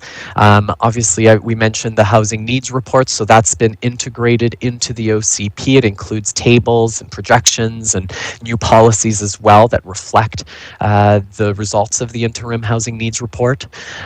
We've refined some of the growth containment boundaries. So for instance, in Shawnigan Lake, Electoral Area B, we've actually tapered in the growth containment boundary a little bit more to protect some rural and natural environments that exist where perhaps we didn't need as large of a growth containment boundary there as we expected. There's special study areas. There's a couple that have been added and a few that have been refined. An example is a special study area for the Bamberton area in collaboration with the Malahat First Nation and some of their land ownership. We discovered that this would be a great way to kind of signal some of the change that might be coming in those areas. We've also refined some of the land use designations in collaboration with referrals internally at the CVRD, so with staff support, as well as with referrals to outside organizations like Island Health, as an example to this. And also to match some of the entitlements and commitments that exist already through underlying zoning. And finally, we've included some objectives and policies and refined them as well through some of this external agency and internal referrals. And so with that, I will, actually, I'll present this final piece here on Schedule C, and then I'll pass it on to Chris. But Schedule C for the DPA designations and justifications is essentially where you'll find the information related to the rationale and the justification behind the development permit areas. There's development permit areas related to the protection of natural environment, those related to the development from protection of development from hazardous conditions, protection of farming uses, DPAs related to form and character, and finally those related to energy and water conservation, as well as GHG emission reductions. And with that, I will pass it on to Chris to present a little bit more. Thank you very much, Patrick. I'm Chris Bates. I'm representing the CBRD GIS group here, and to talk a little bit about the OCP mapping. The OCP contains 13 map schedules with 257 individual map sheets mapped at 2 feet by 3 feet. I'll be sharing a variety of examples from each of the map schedules that support the plan policy. Map content covers the extent of all 9 electoral areas within the CVRD, and with exceptions of the Gulf Islands, member municipalities, and First Nations lands. The maps all include reference information such as electoral area boundaries, parcel boundaries, First Nations reserves, and identify major water features. So the first schedule that I will be discussing is Schedule D, agricultural land maps. Schedule D maps agricultural land use designations as well as agricultural land reserve. And the data was acquired from the Agricultural Land Commission. It also reviews through Schedule D, we reviewed the ALC Act and regulations for non-agricultural land use designations within the ALR. And we also made note and mapped agricultural land use designations that are outside of the ALR.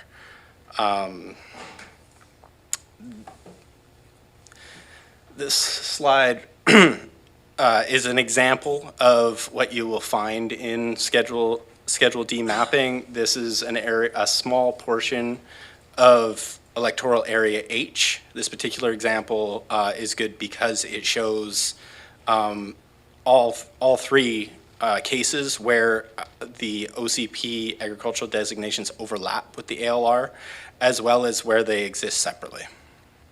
So agricultural land designations outside of the ALR and ALR that are not designated agriculture.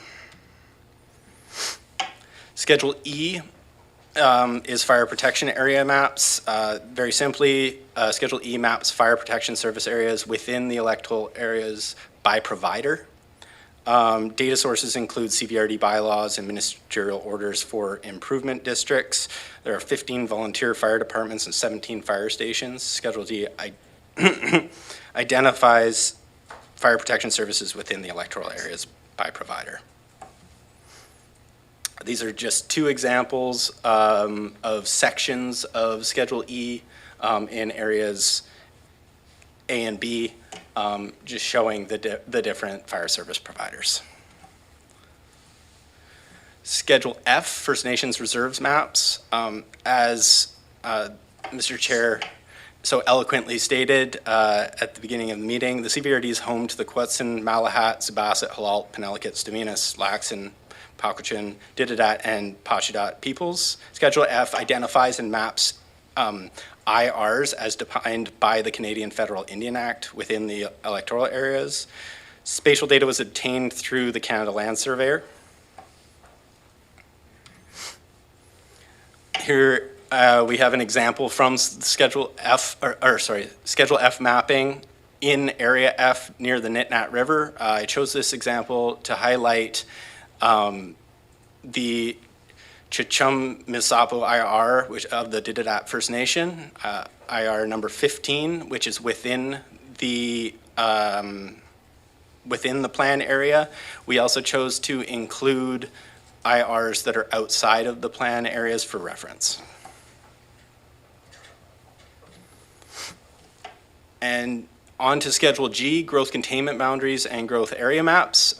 With this, I'm going to pass it back to Patrick to further discuss, and I will work through the slides.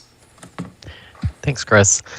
So again, just speaking to the growth containment boundaries and the growth area maps, these are refined and reassessed from the previous OCP, and they're informed by the housing needs report that was completed using the H&R method, the provincial methodology.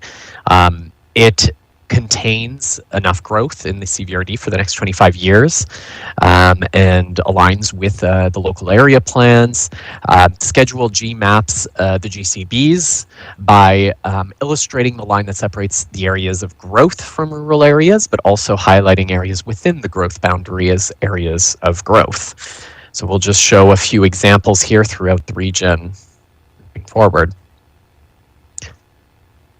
So the first is the GCB for Electoral Area A, which is centered on Mill Bay Village. The next is for the Shawnigan Lake area, again highlighting the village area on the northern side of Shawnigan Lake and extending northwards towards Electoral Area C. The next is related to Cobble Hill and really centered on the Cobble Hill village, but then extending eastwards out to Arbutus Ridge and the development patterns that exist there on both sides of the Trans-Canada Highway. Next is related to Electoral Area D and really focused in on the Cowichan Bay Village, but also including the Cherry Point Marina part of Electoral Area D and a few sort of pockets of development just outside of the ALR, but outside of the main growth boundary as well. Then there is the electoral areas E and D, both within a growth containment boundary that includes Eagle Heights and the Cooks Isle Village, as well as some industrial lands along the Trans-Canada Highway and just on the periphery of Duncan. In electoral area F, we also have a development area called Paldi, which will be included within the GCB. Electoral area F also includes the growth containment boundaries for Honeymoon Bay and Missachi Lake, as well as one that extends between Missachi Lake and Beaver Lake. Notable here are some of the parcels just on the sort of northern lake edge of Honeymoon Bay there. We were talking about a policy FA20 in the last item around some of the parcels that are being highlighted for potential removal from the ALR. This is primarily due to the parcel size, which is is very small and not conducive for any kind of farming uses in this area. The zoning is also of a suburban residential zone, which is not conducive to agricultural farming either. So the agricultural land reserve mapping actually cuts across several of the properties and does not follow the parcel fabric. So there's clearly been some historic challenges in this area to link the agricultural land reserve with the parcels there, and we think it's probably an area that is really well suited for exclusion, given some of those conflicts in both the parcel fabric and the ALR boundaries. This is the growth containment boundary for electoral area G, which includes primarily the village of Saltaire, and primarily showing kind of the parcel fabric that exists there, that the existing settlement patterns of a sort of suburban nature. Yep. This is the electoral area for electoral area H, so showing the growth containment boundary for Diamond, just north of Ladysmith. And finally, the growth containment boundary for Yubo, Mead Creek. So this is electoral area I, and following kind of the development patterns that have been established just along the lakeside there, centered on Yubo Village and its surrounding areas, where there's been quite a bit of a focus for development, especially related to recreational uses and residential uses. With that, I'll pass it back to Chris. Thank you, Patrick. Next on our list of map schedules is Schedule H, Heritage Designation Map. This singular map maps the 3 heritage designation sites in the CBRD, which include the Kingsett Lime Kiln, Cowichan Bay Lawn Tennis Club, and Fairbridge Chapel and School. It should be noted that statements of significance are not mapped as part of this OCP. Schedule J, sand and gravel deposits. Records of sand and gravel deposits in electoral areas there are records of sand and gravel deposits in electoral areas A, B, C, D, E, F, and I. The spatial data used to complete this schedule are the provincial notice of work, spatial locations public. The notice of work is an application made to the province to apply for a permit under Section 10 of the Mines Act, and includes sand and gravel extraction.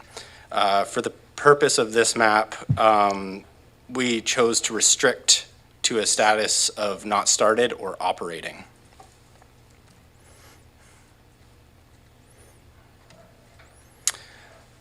And I will be going back to Patrick now for discussions on Schedule L, land use designations.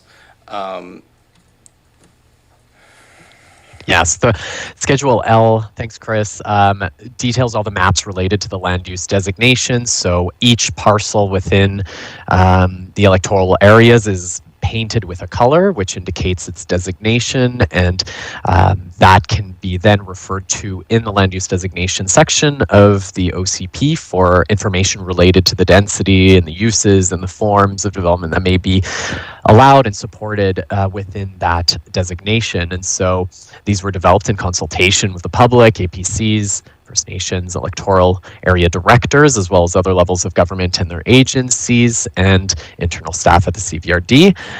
They include the regional land use designations. It also includes, the mapping also includes special study areas and the local area plans mapped out. So Sorry, we'll Patrick. I'm just going to jump in. From a mapping standpoint, the land use designation maps generally follow parcel boundaries. And though not shown on the maps, land use designations extend to the center line of the road right-of-ways. That's right. So we'll do another overview across the region of some key places throughout the region, though for brevity, we don't want to we can't show every parcel, obviously.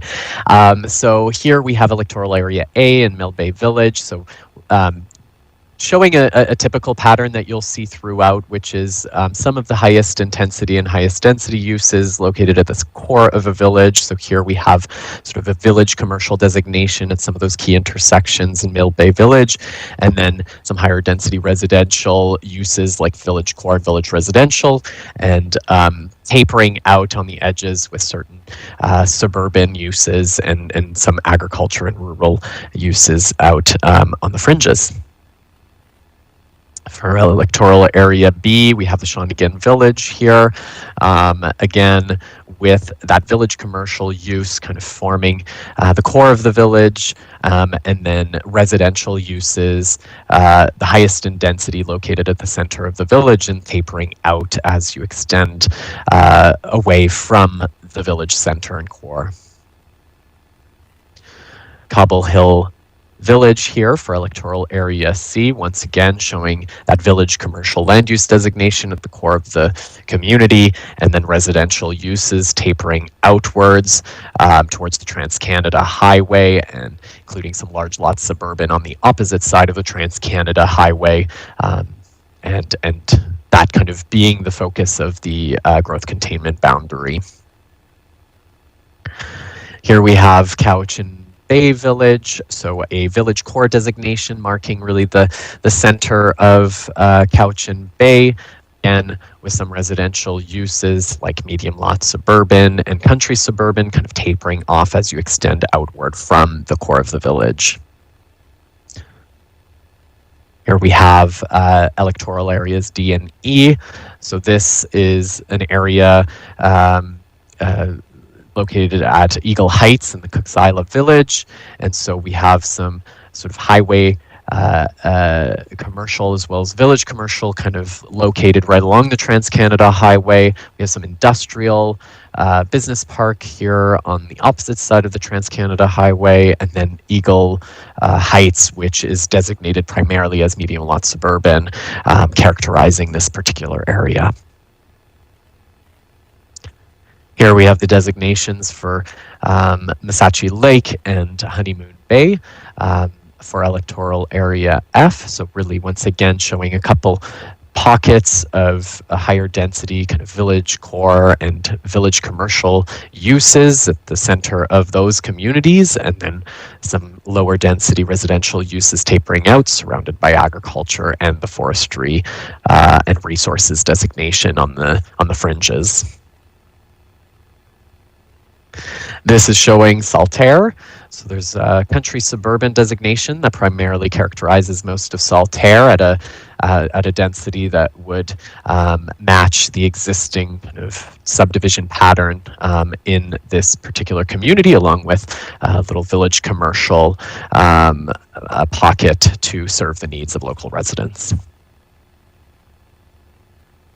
This is an example of electoral area H near the Chuckwagon development. So here we have an area that is outside of the growth containment boundary and primarily is designated for rural uses, along with a general commercial corner store of sorts. serving the needs of the residents who live in this area, which is primarily surrounded by agriculture as well. And finally, in electoral area I, we have an image here of Yubo Village. So again, showing some of the residential uses here, primarily as large lot suburban on the southern edge of the main road through town, and country suburban on the northern edge of town, along with a couple commercial lots, again serving the needs of residents in the area. With that, we also have a few special study areas located on these maps. I won't go through each one, but there are 3 different types of special study areas, and these maps show all 3 types. So on the left, we have the Langtree Road special study areas, which encompass the majority of Duncan Airport. And on the right, we have the special study areas related to infrastructure and servicing, located in electoral area H. These there's the comprehensive development special study area, which is intended to provide direction and expectations to developers prior to submitting a development application, whereby we may be asking for specific types of information related to infrastructure, related to parks provision, transportation services, and other types of information as to better understand the full implications of any kind of development that may occur in this area in a more comprehensive and kind of master plan way prior to assessing its value. There's new parks and open spaces special study areas, and these are to indicate the need for parkland acquisition or dedication through any kind of redevelopment that may occur. Then there's infrastructure and servicing as well. Those special study areas indicate a specific type of need or requirement related to the provision of water and sewer services in an area that may be lacking some of those services. And with that, I will take back over. I will just mention that Schedule L highlights all 11 special study areas within the plan. Moving on to map Schedule M, Marine Area Map. Schedule M simply identifies marine areas near electoral areas A, C, D, F, G, and H. The OCP does reference consideration of a marine OCP in the future. Schedule O, floodplain and dam maps, identifies flood hazard areas as defined by both the CVRD flood hazard bylaws and CVRD dam assessments. In these examples, these examples show data for designated floodplain areas as specified by bylaws 4348, the Shawnigan Lake floodplain analysis, and 4358, Cowichan River Bottom Road. What isn't present in this slide is bylaw 4381, Cowichan Cooks Isla River, and this information is based on the study, the 2020 and 2021 studies conducted by the Northwest Hydraulic Consultants Limited. Also present in Schedule O is the erosion hazard area data as part of which was part of the NHC study, but not part of the aforementioned bylaws. It's mapped in the MOCP to help inform policy. And finally, the dam assessment flood hazard areas, which considers data provided by the 2018-19 ECORA reports representing flood hazard as part of dam assessments. The next mapping schedule is Schedule P, Terrestrial Parks Maps, which identifies CVRD owned or managed parks. Schedule P is a representation of the parks inventory. It includes provincial parks that are operated by the CVRD. A more comprehensive policy on parks will be considered in the Regional Parks Master Plan in greater detail, which the Parks and Trails Division is currently working on. Here's an example of Schedule P, which identifies terrestrial parks and regional recreation areas throughout the electoral areas. Moving on to Schedule S, service area maps, which identifies existing water and sewer service areas, including CVRD systems, private systems, and improvement district systems. Service areas are mapped by CVRD GIS at the bylaw establishment phase. This example shows shows water systems and sewer systems within electoral areas C, B, and D.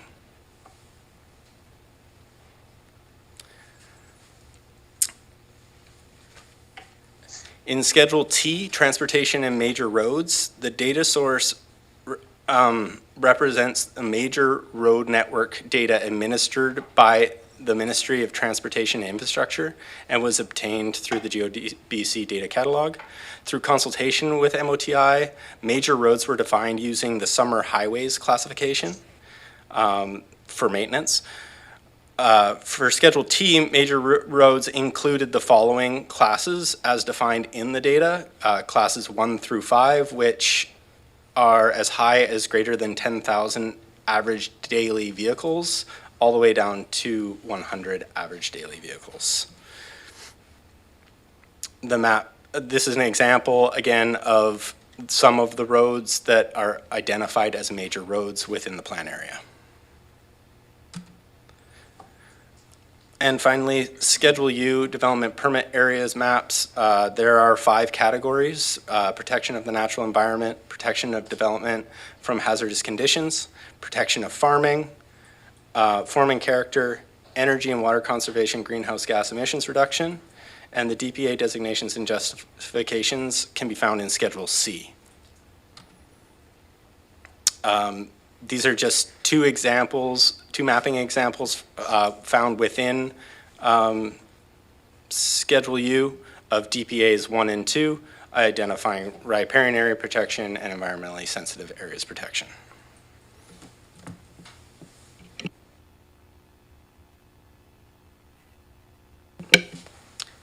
Thank you, Chris, and to Rob as well. That represents about 5 years of GIS data work, also reflecting community consultation and several referrals. The staff report today has 2 recommendations. One, that the CVRD bylaw number 4373, Cowichan Valley Regional District Official Community Plan for Electoral Areas Bylaw 2024 OCP schedules A, B, D, E, F, G, H, J, L, M, O, P, S, T, U be considered for first reading. And that that following first reading, CVRD bylaw number 4373, Cowichan Valley Regional District Official Community Plan for the Electoral Areas 2024 be referred to. And I won't read all of these out, but suffice it to say that in several cases, we have met many times with these agencies. So this formal referral will not be the first time that they see part of the OCP. It might be the first time that they see the entire OCP. But certainly some of them, like the Agriculture Land Commission and MOTI, we've had many, many meetings with over the last several years. So it's it will not be new. We have a legal requirement for the OCP to be referred to the school districts and the Agriculture Land Commission. And with that, I'll lower the presentation and see if there's any questions. Thank you. I've got Director Abbott, but I feel like we're operating unsupervised with Mr. Robbins out of the room. So well, let me just take some names down here. Oh, good, Dad's back.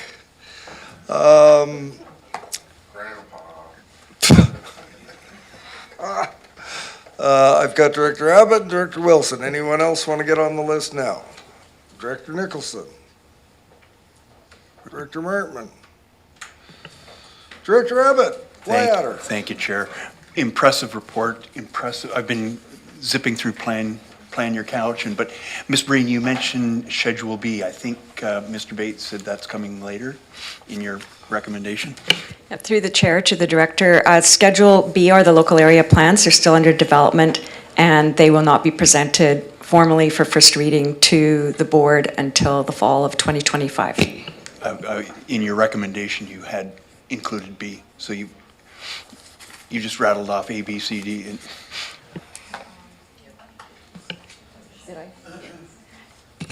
That's an error. Thank you. She said it verbally, you're saying. I think I said it verbally, but it wasn't actually Not in in the there. written part of the recommendation. So Okay. it's a verbal error. Thank you. Director Wilson next. Thank you, Chair. First of all, a huge thank you to Carly and Ali, because this has been a work, as you've mentioned, of years and years and years. And just as a comparison here, Tolstoy's War and Peace has 1,300 pages. You've got how many? 450? So pretty close up there with Tolstoy and all the rest of it. Thank you for that. But you did mention that you've had previous discussions with a lot of these people, these organisations that you have to refer to. Are you going to be setting a cut-off date for responses? Or Yeah, through the chair to the director, we have a generous 60-day referral. Okay. The referrals will go out should the board proceed with first reading on December 11th on the 12th with a closing date of February 21st. Good stuff. Thank you. Director Nicholson. Thank you. I am so grateful, Corley, for you seeing this thing through and for your team of people that have worked so hard. It's an amazing accomplishment, and I have a lot of confidence in it. I just have a couple of questions. One is, did you learn anything in particular from First Nations in your consultations with them? Through the chair to the director. Interestingly, the most that we learned in our consultation with First Nations came as a result of the local area plan consultation process, which really was digging deep. So that provided an opportunity, along with the Complete Communities grant, to have some really fulsome conversations and meetings. Those were the most meaningful. Can I have a follow-up? I just, I'm curious about the process now and how, if we have comments on all this material, it was a lot to digest over the weekend. What do we do with that, and is there, yeah. Through the chair to the director, we invite all the directors who have additional comments that have been submitted over the last several years to send them to the general manager. They'll come down to us. So we would like those before the 21st of February. That would be great. Thank you. Director Martman. Well, let's get into a comment. First, lovely pictures.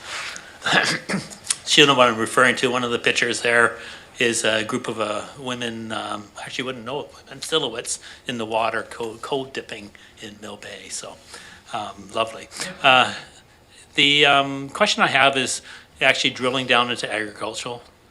And it's FA20, and it talks about the exclusion of lands from the ALR. And maybe this is more of a Patrick question, because he definitely had an opinion on that these are likely removal features. And I'm wondering, through what process do you get advice on what is designated, what to form that opinion? Do you have an agriculture advisory group in your consulting office, or where do you go for that?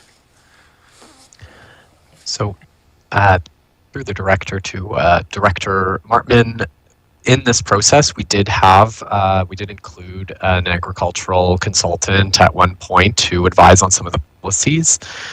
This particular policy, I don't think resulted necessarily from that engagement, but more from exploring the existing parcel fabric and looking at the existing zoning, and also looking at the ALR boundary, which cuts through many of these properties, right across without following the parcel fabric. So it has a suburban residential zone. For many, all these properties are R2. They are currently being used for residential purposes, and they are, some of them are cut in half by the ALR. Essentially, they are, for all intents and purposes, being used fully as a suburban subdivision, not as agriculture. And it would be highly unlikely for them to ever return back to agriculture if ever they even were being used for agriculture in the past. So we suspect that this was probably an ALR error back when it was instated. and we would recommend to remove those parcels from the ALR. Follow up? Yeah, thanks for that. Because I know there may be other electoral areas that have small parcels are in the ALR. And I didn't know if this was something that we need to bring to the attention. I didn't see it in the process. Certainly I can speak of one on Cedar Road. Currently runs a automobile vehicle operation, and it's half acre, not farmed. So are these other ones, or how do you provide that kind of direction in a MOCP that would say, yeah, other small ones could go through a process to also be considered? Yeah, it's absolutely important for us to be able to identify those parcels through a process of this nature. It needs to come through a community plan. It needs to be directed by the local government to the ALR, and it can't be an individual application by a private owner. So this would be the process.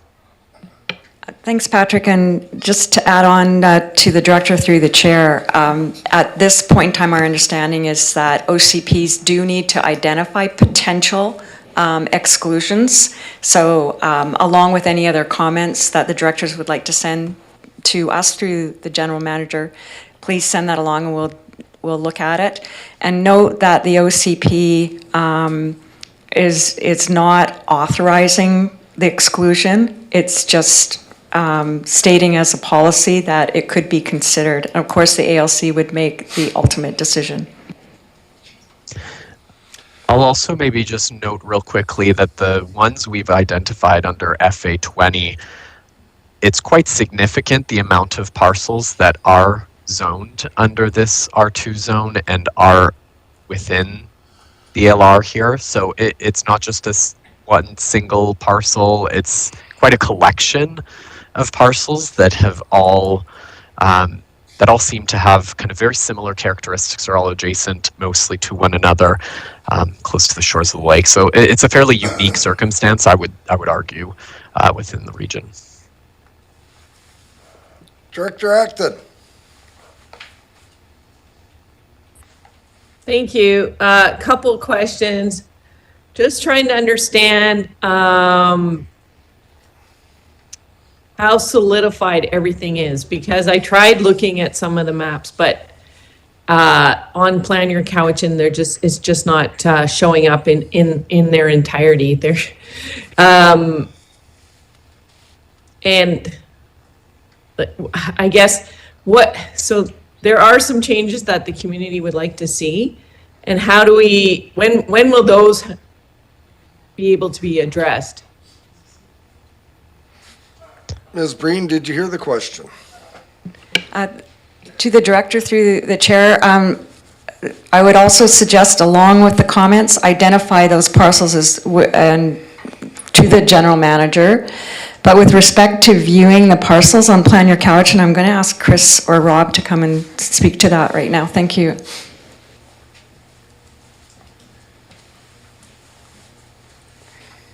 Thank you, Chair, to Director Acton. The PDFs that you're seeing on Plan Your Cowichan, because the number of map sheets and the extent of the geographic area, the PDFs are extremely large, and what you may be experiencing is a slowness. One recommendation that I have for people is to actually download the PDF to your local computer, and you'll probably have better success. Other than that, I do understand that there is a couple of printed copies of the map schedules. If you want to come to the office, we could definitely look into the map sheets that you're having an issue with. Thank you. To the Director's Lounge. That'd be great. Another question, Go ahead. Chair? Maybe for Patrick. I guess, am I missing something? I tried looking for it. Parts of the designation, but the real details, like say, for example, institutional, like the land uses that are in there. Where is that? When will we be discussing those? So through the chair to Director Acton, the details related to institutional land use designation are located in section 2.3 of Schedule A.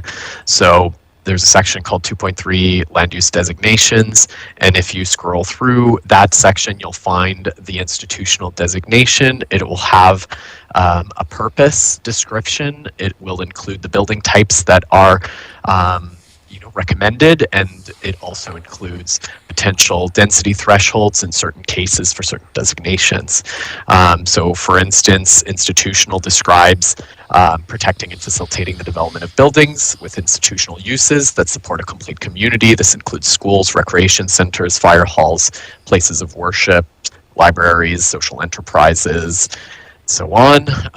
Accessory residential uses may be considered on these lands if providing workforce housing and or affordable below market housing. Does that conclude your questions? Thank you. Patrick, that almost sounded like you had that memorized. Go to Director McClinton, followed by Martin. Thank you, Chair. I've got a few questions. I think they should be pretty quick, though. My first one is just on the marine areas, just noting that that's not within our jurisdiction. We're developing an OCP. Can you just maybe comment on that, and what's the process there? Sure, through the chair to the director. There, early on, we removed the marine OCP aspects from this OCP. There are jurisdictional issues here, and so we will separately be dealing with that when that plan gets underway. So for the purpose of this OCP, you'll find that we've just mapped the marine areas in those electoral areas adjacent to the ocean. Do you anticipate resolving those jurisdictional issues? Probably not. I wonder if the general manager would like to speak to that, because I mean, I could, but I'm gonna defer here. With the greatest amount of discretion on that item, Yes. too. Thank you, Chair. Yeah, I think that what Corley's alluded to is that development of a marine plan would be extremely complex because of the vast number of First Nations who have interests in our regional district. So we would be, and the Islands Trust, that little organization called the Islands Trust, who has planning authority within the islands. So we have overlapping jurisdiction, and that's why it's complex. Yeah. So subject of a future report, I believe. Excellent. Thank you. Can you also highlight where the hazardous maps? I'm having a little trouble finding it in the schedules, the hazardous zones. Just so I can drill in on that. Sorry, are you speaking to the maps themselves or to the policy? Well, either. I believe the flood hazard and dam assessment maps are Schedule O. Yeah, that's what yeah. Thank you. As well, in Schedule U, there is I believe it's DPA 7, which covers slope stability. Okay, thank you. And last question. Last question. Okay. When is a second reading going to be, and what happens after February 21st? Through the chair, again to the director. We anticipate coming back to ESC within 3 to 4 weeks after the closing of the referral comments with a report back. And any recommended changes, we will in fact make some of those changes coming back. If the changes that we've made are acceptable to committee and there's no further changes, then the bylaw advances to public hearing. If there's more changes, then we will go back, make the changes, and come back again before second reading is given. Depending on the sort of depth and impact of whatever changes could occur after first reading. Right. That's correct. Director Martman. The more I read this, the amount of work is incredible.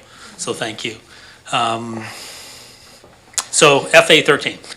So I think this was brought up before about the concept of home plate, and I'll quote you the line for FA 13 that I'm wondering about.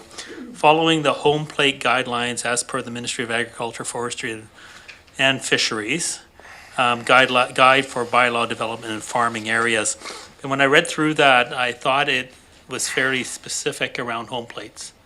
That it was talking that you needed to put them near the road frontage, and it didn't give a lot of leeway. And yet, when the feedback from the farming community was sort of split on this, and I'm just wondering how, if you send that wording out for referral to the Ministry of Agriculture, they're going to go, yeah, that's exactly what we want you to do. But I'm not sure if that's what the community is asking for. And is there better wording or preferred wording that could change before that goes? Ms. Breen. Through the chair to the director. I believe we used the wording in that policy may, which means not must consider, may consider, which in the reading of policy means not exclusive to those. That said, there is the referral period. The ALC and MOA will probably support this policy. We don't know for sure, but they've already reviewed Schedule A, so what we've got in Schedule A right now is supported by the ALC and MOA. That policy can be amended and with some refinement to be more specific should the board direct that. So yes, that policy can be amended. Now is the time to have that feedback come into us. Thank you. Director Martman. Thank you very much. I believe, I don't see the word may, and I am going from the spreadsheet. So I'm wondering, I would encourage that we make that change to put the word may in there, as you suggested or indicated. Maybe I'm just missing it and it's... I think, so if I can... It's whenever possible, yeah, sorry. So it currently says follow the home plating guidelines as per the provincial guide for bylaw development in farming areas. So perhaps instead of follow, it could be consider the home plating guidelines instead, to soften that language a little bit so that it is a bit more adaptive to various circumstances. Do we need a motion to that effect? We can take that comment, thank you. But if you need a So motion, just go ahead. as a. Oh, okay, yes, you Mr. probably do Rolfe- need a motion, thank you. Mr. Rolfe is jumping up there. Okay, so I think it was simply adding consider instead of follow. Follow. So replacing, the motion would be that insert the word consider and delete the word follow in that specific section. Is that what you're desiring? Are you That's right. moving that? I am moving that, and that is specifically section FA 13, to remove the word follow and replace it with consider. Is there a seconder? It's seconded. Any discussion?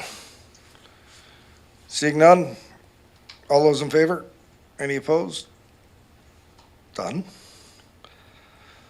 So does that conclude your questions, Director Martman?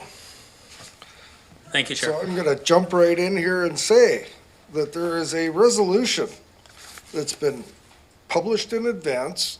There's a whole bunch of referral designations. Is someone prepared to move the resolution that's been printed? Moved. Do we have a seconder? Moved and seconded. Any further discussion? Seeing none, all those in favor? Any opposed? Motion carries. Congratulations, staff. That was a monumental piece of work. Thank you.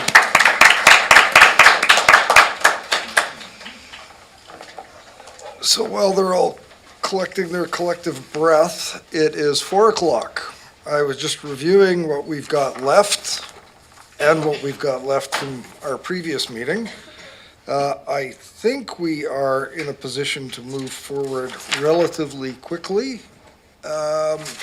What time is your full stop time, Director Nicholson?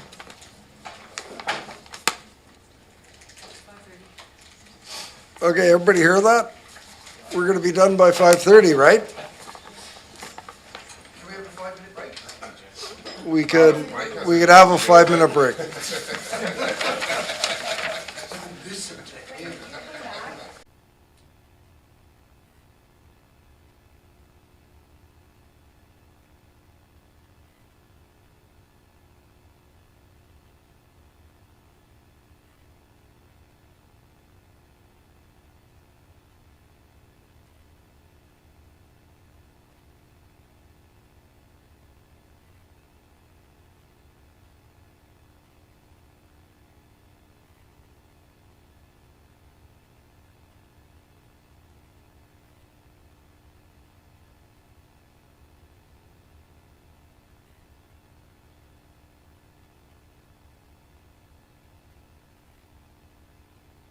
Welcome back, everyone.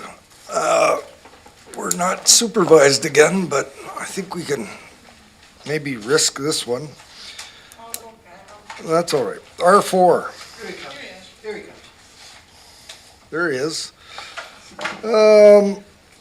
We have a report from Utilities Division, Water Systems Management Amendment Bylaw number 4533.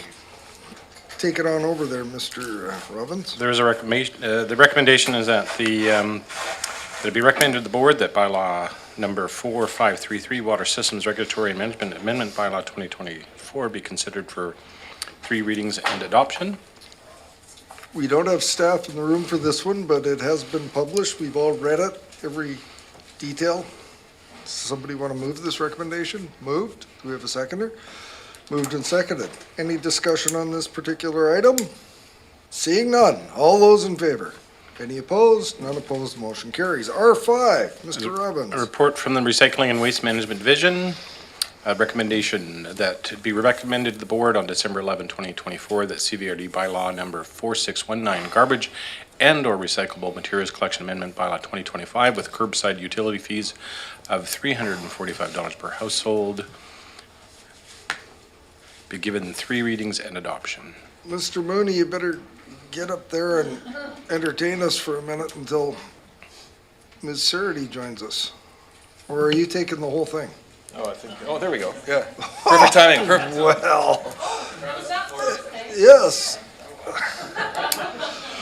He did his best to delay. Welcome.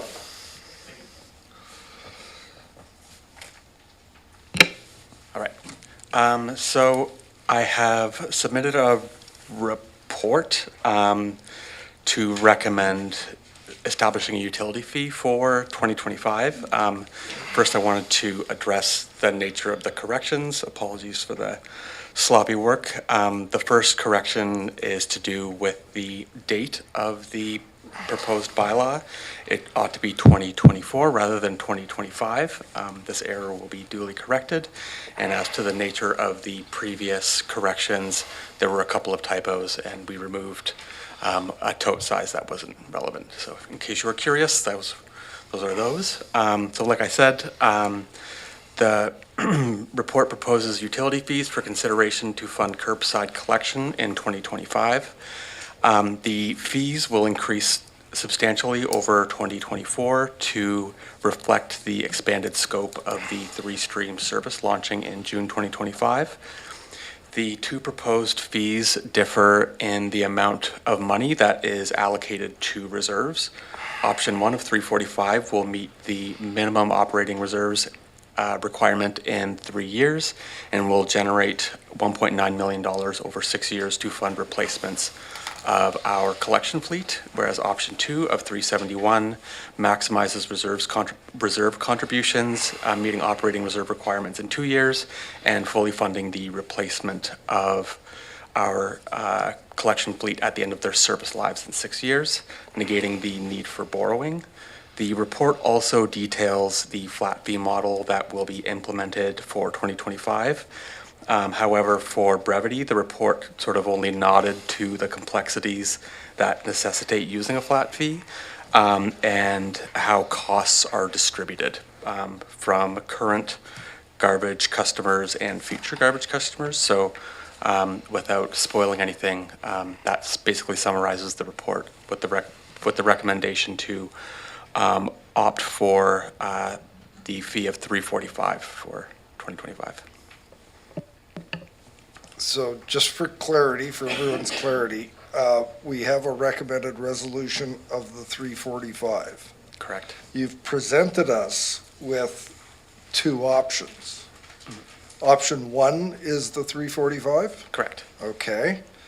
And again, for clarity, option two is, for lack of a better term, the more forward-looking responsible option? Yes, I think it would be the maximally responsible option. Well, words well chosen. Okay, so thank you, because I just wanted to be clear that I understood the nature of the report. Director Martman, why don't you lead us off? Thank you, and this one kept me up at night, just so you're aware. I'm sure it may have kept you up at night as well. So we're probably in good company. I feel like I'm sort of put into a corner with this staff report, and I guess I need to sort of step back and, from a high level, just say that we understand that there's a fee that's going to get charged, and the fee is representing a service.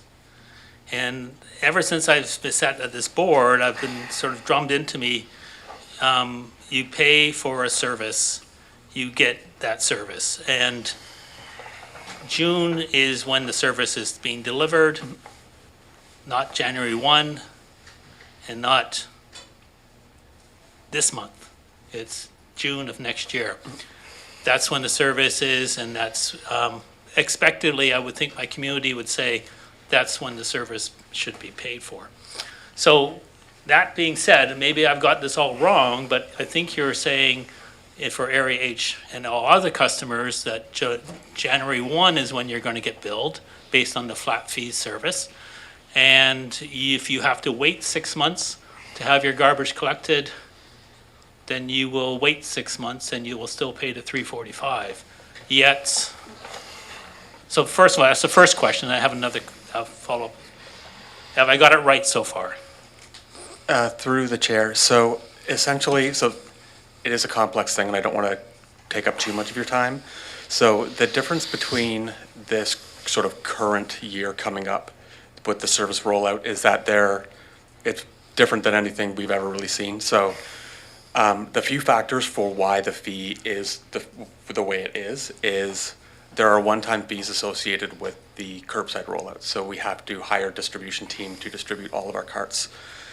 We are also borrowing a large amount of money for all these assets. The borrowing triggers at the start of, when we receive the assets, which will all be Q1.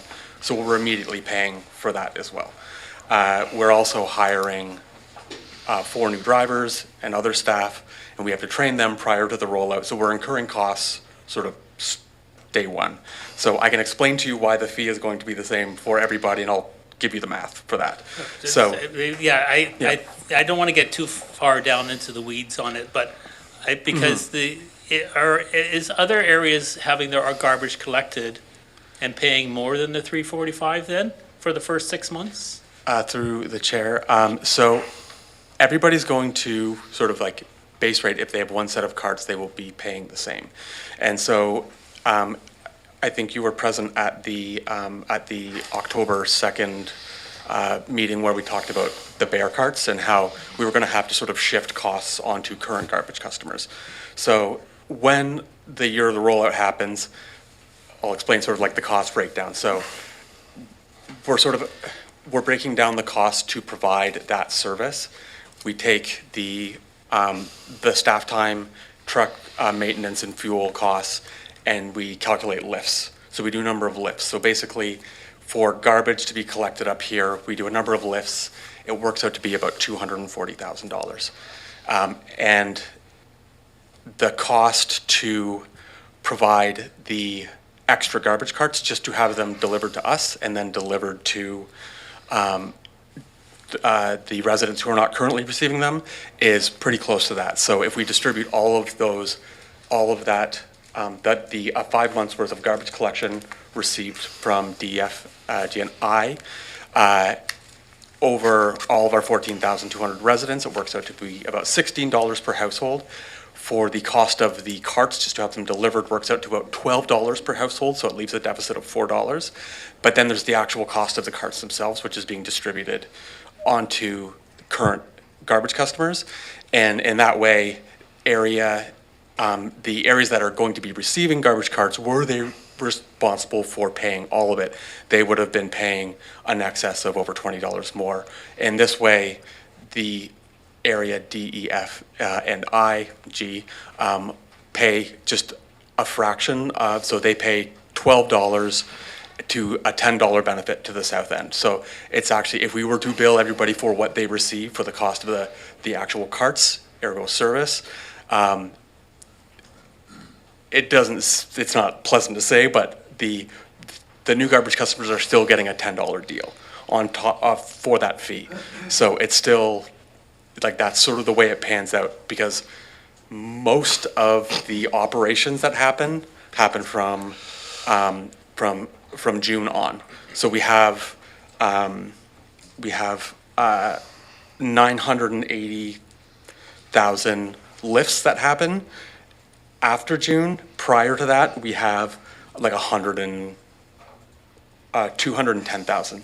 So really, that the garbage collection represents 5% of the cost that is being shared over all of that. So it's like, relative to the actual operations and cost of the program, a lot of the cost is on borrowing, and on all of the fees that are mounting up before the service even starts. So that's why it's just elevated. Everybody's basically paying the borrowing costs.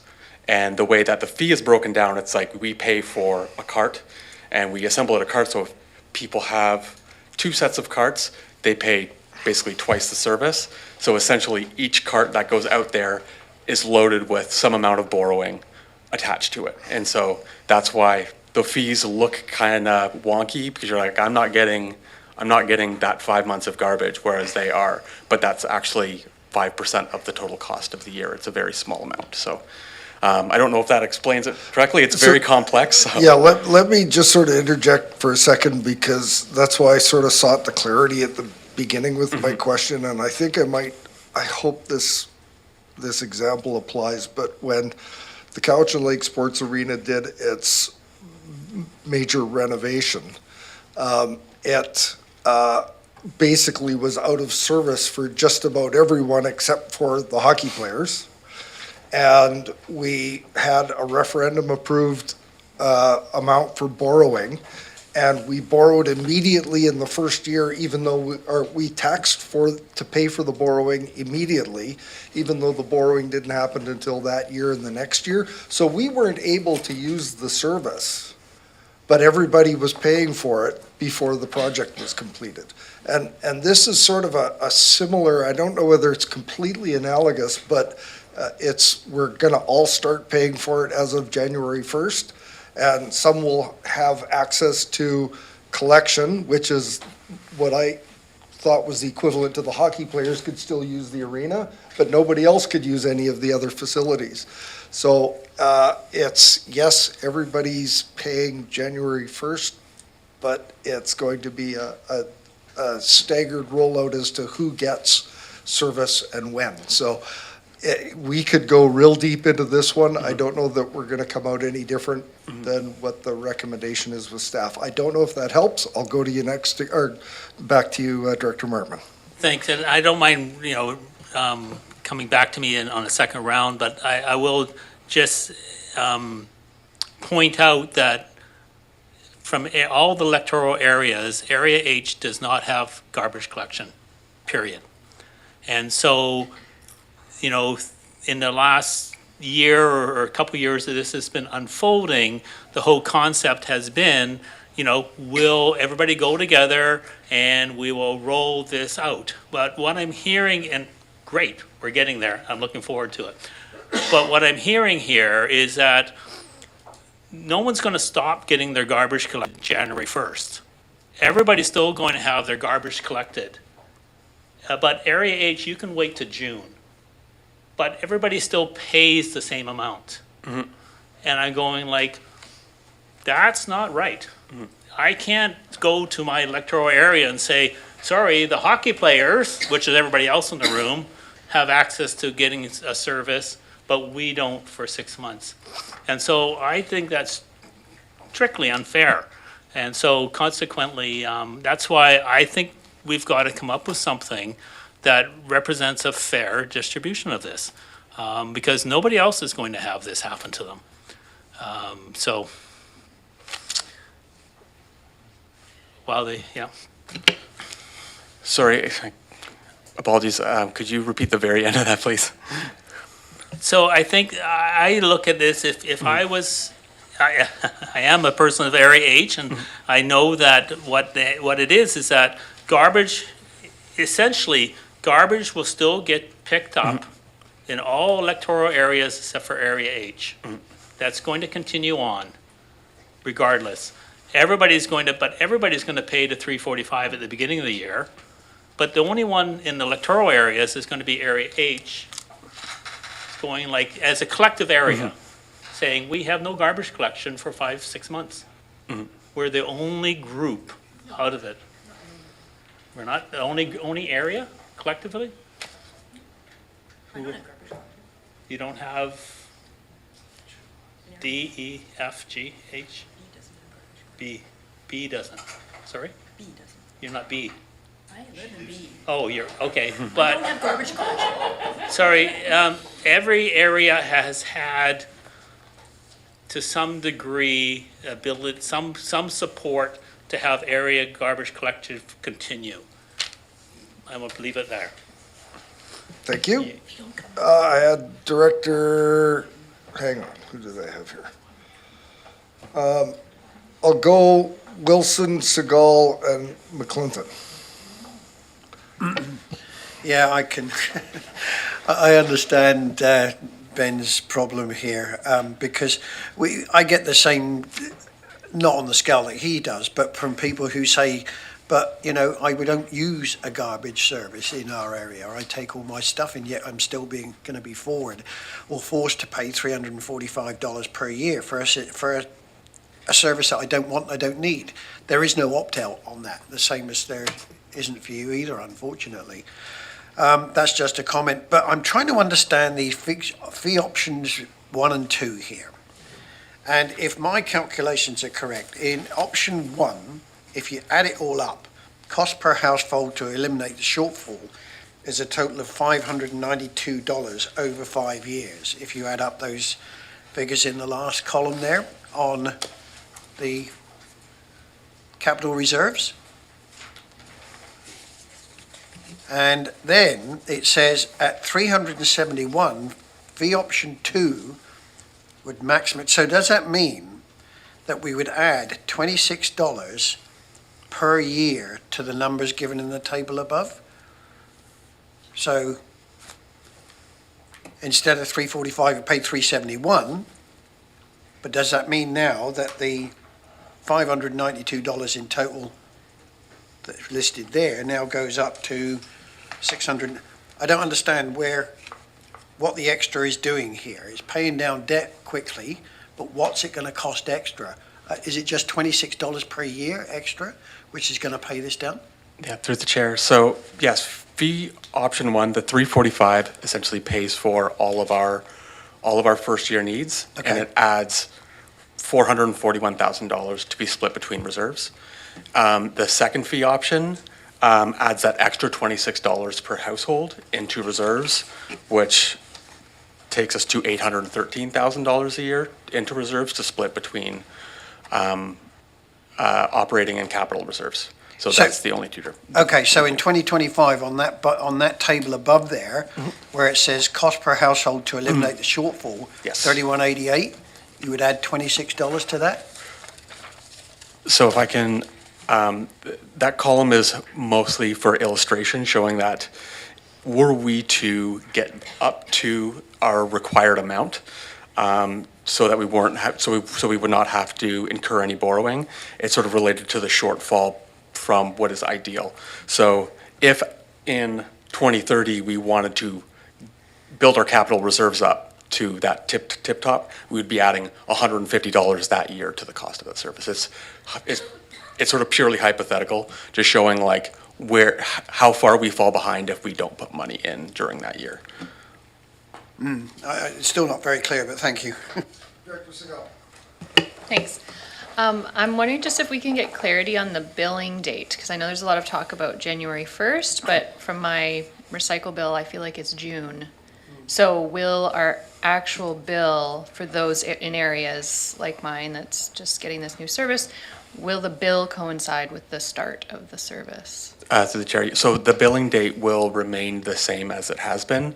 It just so happens that the service date is starting approximately around the same time. So the billing will be in June, and we wanted to have the service rolled out prior to then.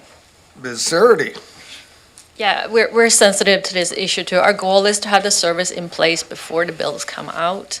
And I just wanted to clarify too what Travis, Mr. Tanner was saying, was also that there are residents here are not going to have garbage collection. The people who have garbage collection right now, they're not getting the bare tote right off the bat. So what you are getting is the bare tote right off the bat. And those two costs sort of is a wash. But. Director McClinton. Thank you, Chair. I'm going to be in support of option one and ready to move that when everybody else is ready. Yeah, are we ready? I'd like to move it. And I'll just make a comment, if I may. Did it get seconded? I feel for Director Martman, and if there's test runs or areas that go first, perhaps consider Area H be an area where we roll out first. Something to think about. Director Nicholson. I probably know the answer to this question, but is there any opportunity to use community works funds for this, for any of the costs? Ms. Sarity, I think you guys have tried to get every grant possibility. We are possible. trying to milk every stone. So we have received 2 grants for this program. One was to buy for trucks, and the other one is to support the totes, the bear-resistant totes. Those are the only ones we've been able to secure right now. I mean, we're always looking. Follow up? Well, I was just thinking about that gas tax money. Waste is one of the things you can do. That just came up. Well, I don't know. I haven't looked at the. Oh, okay. It's one of the things you can, but I don't know what the details on eligibility are. Yeah, I'm looking at grants while I was listening to this meeting, so we're always looking for opportunities. I think that I find the hardest thing about this is that this has not been a transparent cost process for the community. And this is going to be a surprise on something that a lot of them didn't want in the beginning. So it's a real challenge, not just because of the 6 months without garbage collection, but I really believe that we should be doing option 2 because it's the responsible one to do. You just push it, you're just kicking the can down the road and you know costs are going to go up. So you really should be charging them for what the cost of the service is. And we were not aware that it was going to be $371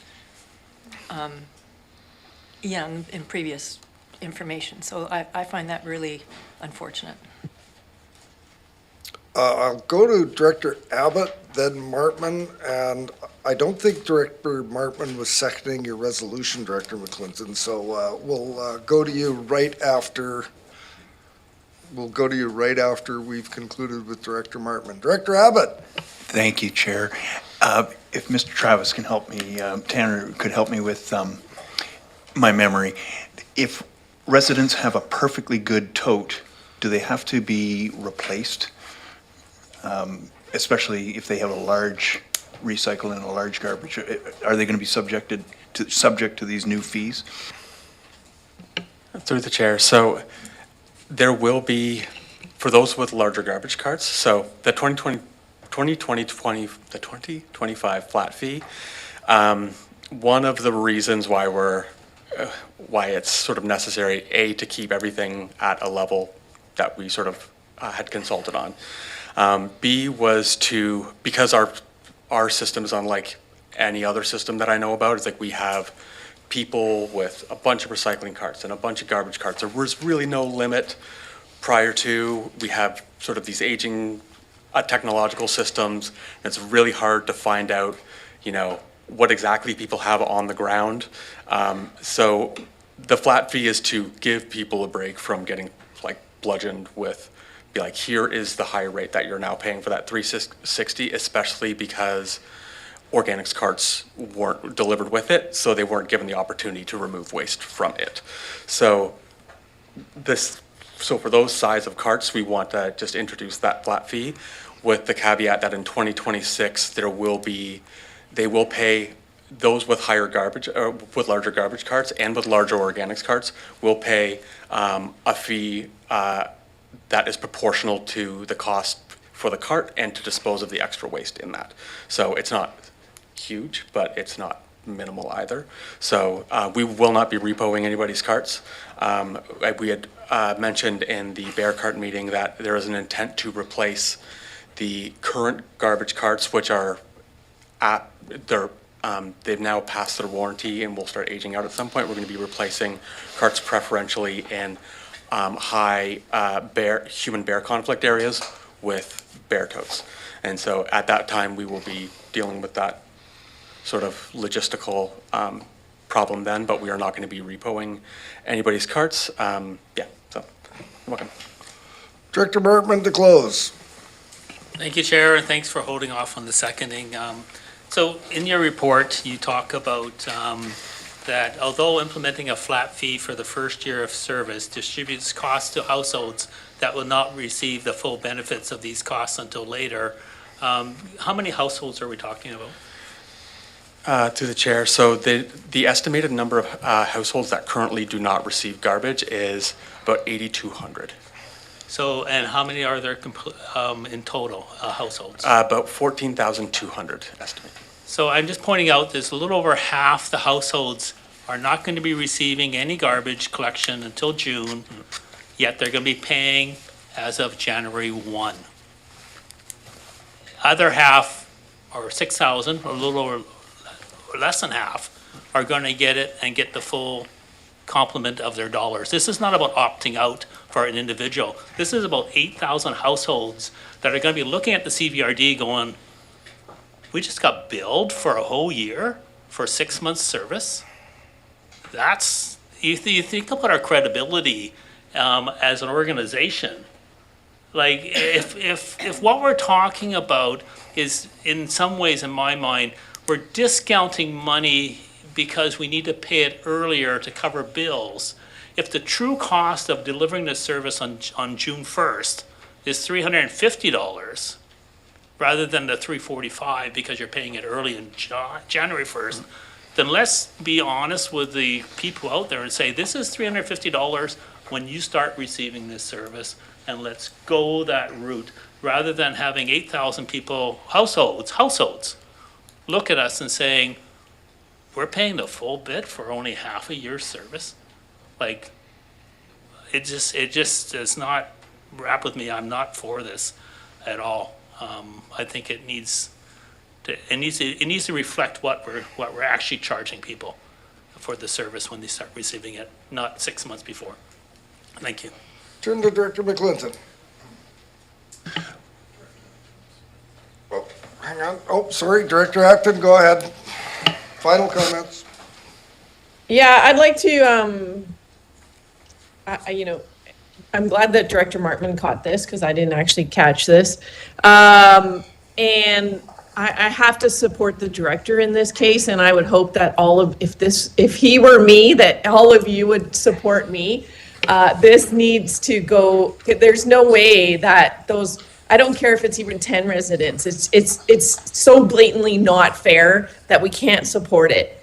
And I would hope, would like to have a referral motion to refer this back to staff and come back with something, they've heard the word fairness or direct, or the concerns of billing somebody for a whole year when they're getting 6 months service, and also that far in advance is just not, how we want to represent our constituents. So I would have a referral motion if someone would support that. Refer it back. Well, I see Mr. Mooney getting up to the lectern. We'll have him speak, and then if you want to make a referral motion, you can, and we'll see whether or not it's supported by your colleagues. Mr. Mooney? Thanks, Mr. Chair. I just wanted to clarify that, and again, it's been identified that we'll be incurring costs associated with the service as of January 1. Trucks are scheduled to come in that time frame. Totes are going to be distributed and put together. All of these things are creating cost and interest charges and all those sorts of things. And so if there was even the ability for us to bill as of June 1 or July 1, it's really, the cost would really be double for next year, because the 345 reflects the entire cost that is absorbed across all electoral areas for 2025. And so, any modification of that would still have to address the entirety of those costs, which I guess as was also mentioned, the billing cycle, although reflects the calendar year, the bills themselves will be distributed on June 1st or in early June. So I just wanted to clarify that. Thanks. Thank you for that. Director Acton, do you want to make a referral motion to staff, and for what reason? Yes, referral motion to refer this back to staff to come up with a more equitable plan for the whole, for the recipients of the service, like the correspondence with the billing and the rollout. Okay, we've had a referral motion moved and seconded. Does there need any discussion on the propriety of referral? Seeing none, I'll call the question. All those in favor? Opposed? 2, 3, 4. Okay, so we are referring this. Everybody realizes that it just got more expensive. It's been referred. Excuse me, Mr. Chair, we'd like to see before we make that decision. Well, no, it's referred. The motion carries. Yeah, I know, but what's the point of order on your comment? What's your point?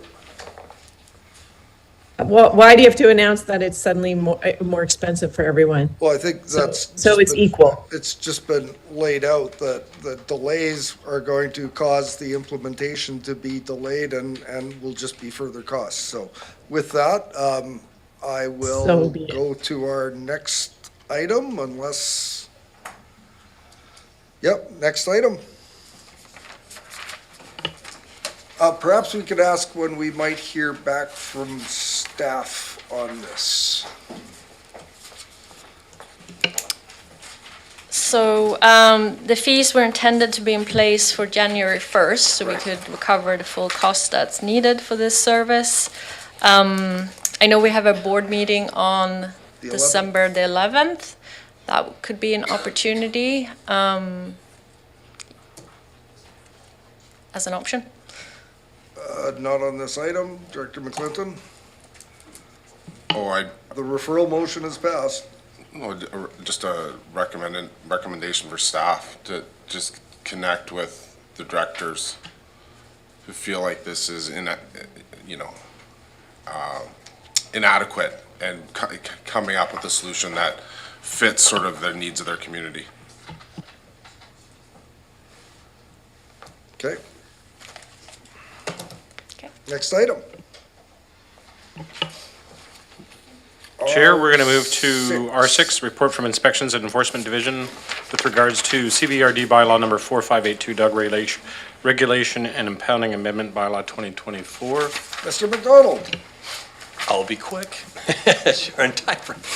You got information only, and there's a report in front of you. It's just to clarify some information that may have been misleading in the first report that's been out before, so I could answer any questions, or even if you want me to further summarize that report prior to getting any questions. Any questions for staff? Director Nicholson. I wanted to know how much we have compensated livestock owners for in the last 10 years for dog deaths. Through the chair, good question, and I don't have all that information in front of me, but I did look at that now. You're jogging my memory to about 7 or 8 months ago when I wrote one of my first reports for this. I believe it is around $2,000-ish, $2,500, some of that range, but they're going off the top of my head and trying to remember 10 years worth of data. Well, would it have come to EASC? They did, and the previous one we had was about a year ago, but or not even a year ago, and prior to that, it was years ago. Yeah, because I only remember once. So the other question is there any provision for recovering the funds from the dog's owner? Through the chair, so the bigger picture here is, and what the report, and has always alluded to, is this matter, and really is what's saying is that nobody's compensating for dogs anymore. And the reason is it's become a civil matter, and everybody's recognized that. So that's what's been encouraged, that the farmer goes after the owner of the dog and say it becomes a civil matter between them and that owner. It's also getting harder to prove dogs as well, and there's some other things I don't want to get into because we get into a long conversation, but unless you have some more specific questions, I'll leave it at that. Do you have follow-up? No, I just have comments. No, I'll wait. Director Martman. Thank you. Yeah, I feel like you got a bit of a moving goalposts on you on this one. And I appreciate you bringing this back, because to me, this really is one of those simple, in my mind, issue of do we license this animal? And what's the purpose of a license in the first place? And, you think about your car license, they license your car that you drive, and one of the reasons they license is because they want to control your behavior. Otherwise, they can't track you down and figure out who you are and all these things, and that's why we license dogs. And so at some point, at least in my mind, you go, okay, we license these animals, and we also set sort of standards of behavior through what we expect of dogs, whether you're vicious dogs or dogs. Hey, if you're going to chew on an animal that's a livestock, you have consequences as well. And so hence, I see this as being attached to the licensing. And now there is no provincial remuneration for this. And so now I think we have the opportunity to be the leader among regional districts to say, guess what? We license these animals, and therefore we can support our farmers in those rare cases, and I think they will be rare, which I'll speak to in terms of how we can fund it, perhaps, in those rare cases. And the other thing about it is that rare cases aren't something that you mean, well, we shouldn't do it. I'll look around the room and I'll ask you how many people insure their house for earthquakes, because that's a very rare case, but we still take the time and the energy and our money to say, hey, yeah, rare cases may happen. So I don't think rare cases should exclude us from considering this. So I guess the question is, if it's $2,000 roughly, and it's likely being 10 years, and I was thinking about a letter we received from our CAO that basically was saying, capital reserves or operating reserves shouldn't be used for ongoing operational cases, but this is not sort of an ongoing operational case. This is like one of those one-offs. Why wouldn't we look towards requisitioning, or rather than requisition, to go to operating reserves for $2,000 for this year and put it into the budget and have this continue on? So I'm just looking at that, and I don't know if that is something that, because I think we have about 86,000 in our operating reserves, so I don't think it'd make a big dent. Anyways, there's a whole bunch of comments, and I think maybe one question. I'll do my best to the chair to remember the question, but I just wanted to touch on, because you've made all the points are valid, and the one I really want to touch on here is you said insurance, and I see what you're saying. So the only insurance that's out there now is, I think, is through I'm not an expert as farmers, but the BC Cattlemen's Association. There's insurance through the Livestock Protection Program. And even they will not insure, I did contact them, they will not insure for domestic animals, i.e. dogs. It's mostly wolves and coyotes, and I think they will even cover bears and cougars. I think that's what's being recognized. And talking to some of our other colleagues that either have had this kind of compensation before or in the process of eliminating it, it also is harder and harder. I guess what I'm trying to say in here is that the expectation, oh, because we have this will pay out. What the challenge started to become for all these other places is you have to meet the criteria, and the criteria is actually hard to meet, including proving it was a dog. That's very difficult. And also in the bylaw, it also states that you must have taken all steps to keep the predator out and your livestock in. So how did the dog get into the farm? So if you're not meeting those criteria, and that's what I talked to my colleagues, I said, that's why it's a very hard one to even actually pay it out. In fact, that's why even one of our colleagues to the south is about to take it out of their bylaw as well, because even though it's in their bylaw, they've hardly ever paid it out, even though they've had requests for it. So I guess that's what I'm saying, is this is becoming a harder and harder one to even pay it out, even if we have it in our bylaw. Follow up? I think, yeah, I guess, you know, fair points, but I guess the point is, I would just reinforce my thing. Why don't we keep it in there? Because even if it's hard, we're not going to be paying it out even that much. It's even going to be that bit more rare. But I can speak personally. I had one animal that was taken down by 3 dogs, and I made the mistake because I was a very rookie farmer. I grabbed the leash instead of the gun. But next time I would grab the camera, because there's no question that this animal was being attacked. And, you know, so I guess my point is that it's still valid to support farmers. It's still valid in rare cases to do this. And there's very little other resources for our farmers. So if we want to make one little step towards supporting farmers as part of our strategic plan, this is one way to do it. I would just like to point out that our next R7 is on fireworks. And if you want to talk about useless bylaws, the firework bylaw comes to mind for me, because it doesn't stop people from doing it and continue to do it. So if we have to have useless bylaws, let's include this one too. Ms. Charles? Thank you, Chair. I just wanted to offer a point of clarification. The uncommitted balance in the operating reserve for this function is just over $14,000. Director Acton? Thank you, Chair. I'm going to support the recommendation, and I do support farmers, but I also do not want to have useless bylaws.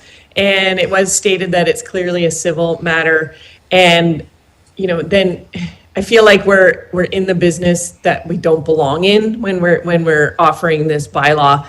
It's kind of like, I don't know, what if my neighbor hits my tote? Am I going to get money for it and damages it? So it's a civil, anyway, wasn't a good example, but civil matter, and I'm going to support the staff recommendation. Thank you. Director Segal? Just a point of clarification, this is just for information. Is there a motion on the floor that I missed? Okay. What will the path forward be directly to Mr. McDonald? Will we be going? The bylaw goes forward on the next board meeting. All right, we will have further discussion on this. Hang on, Director McClinton first. You're just going to be, choose my words carefully. I don't support this. I think that our staff is overwhelmed with many services, many things that they need to do. They go into general governance, all sorts of things, and I just think that this is something that I think we should follow the provincial lead on. Director Wilson? Yeah, as this is information, just for Director Martman's information, that last payout was $750 to a farmer in my area. The dogs in question were unlicensed and had only just moved into this area. That's not an excuse. But it would be very, very difficult to track down the owner, even though he did, because the dogs were shot and there was a whole hoo-ha about it. But the whole point about this is, if it's a very difficult thing, I do support the farmers, I do. I would love to see this stay in place from the point of view of following the province in this one. I might have to go that way. It's not a decision I really want to make right now. Director Nicholson? Well, I guess because we regulate dogs with licenses, that I do think we have some responsibility here. And I don't think this is an onerous issue because from my experience, I think the Area C one was the only one that I'd ever heard of in the last 10 years. So that's $750. And there had to be proof for that to actually happen, which is, I agree, is extremely difficult to get. So it's not like we have these very often. It's not a big cost.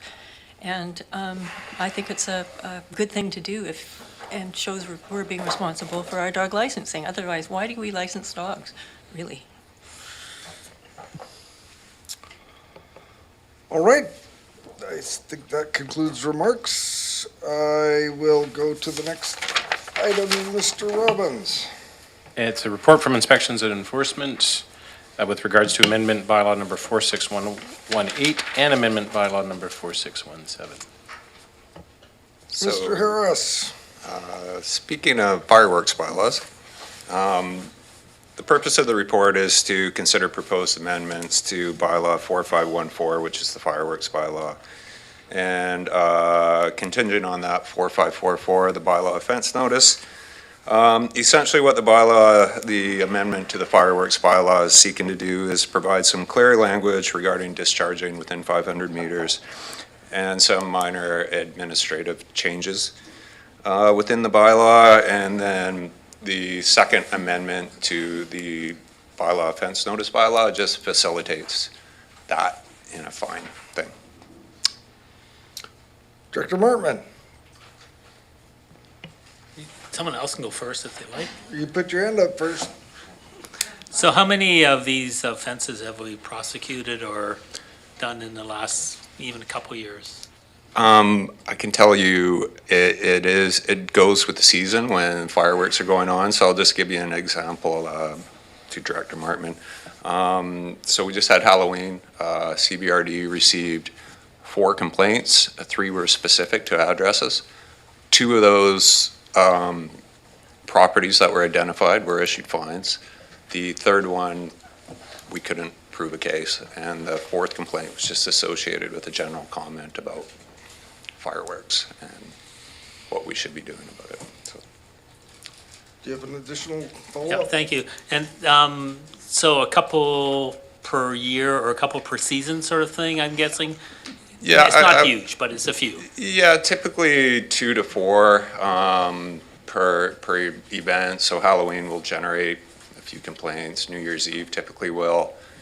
What we find is usually July 1st, Canada Day, usually due to coastal fire center bans, et cetera. It seems to be not really an issue. People adhere to not discharging during high fire hazard things. Right. So my question is, I guess, is the amount the right amount to cause the be a deterrent? And I think the second one is, how would you ever measure that? That's a really good question through the chair to Director Martman. You know, what is an appropriate amount? $3,000 if if an animal is injured as a result. We have chosen 500 for within 500 meters of a livestock property. That enables us to use the bond system that we've just enacted that is working quite well for us without triggering it into a municipal ticket. We still carry a fine for the sale of fireworks, which we actually issued one last year for the first time in the history of the CBRD for somebody selling fireworks. So 500 appears to be appropriate to send a message where we won't have a repeat offender, but you can take that to the other side where somebody's affected by this. Is it enough? Probably not. Final follow-up? Yeah, so thank you. I'm sorry, you mentioned $3,000 for some livestock reimbursement, or? No, I didn't. What I said is there is no reimbursement, but really is $500 fine enough? Does it do justice for a livestock owner that's been affected by this? Probably not. But we do have a limitation up to $3,000 that we're permitted to cap municipal tickets at. But we find that the $500 fine deters any second offenses. Hang on, I'll come back to you.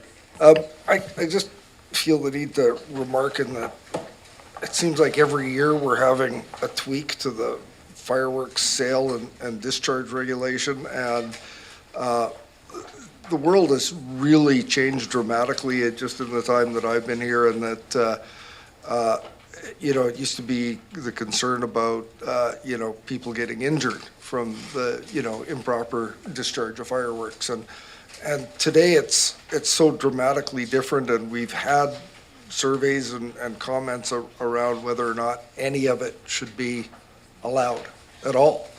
And I don't think I have any issue with permitted official events that are being done and are being discharged in a proper fashion, but we have a lot of people seem to be dramatically impacted by fireworks through issues like post-traumatic stress and the likes, and the dramatic impact that it's having on people that do keep animals. So I'm sitting here supportive of this, but also thinking about what our principal and core responsibilities are, and the nuisance and disruption and noise issues that are associated with fireworks are a concern for people in my community, and I think communities across the region. So I'll be supportive of this, and hope that we can move forward. Now, just looking at, we do have a recommendation here. Is there anyone did anyone else have any further comments? Director Acton, sorry.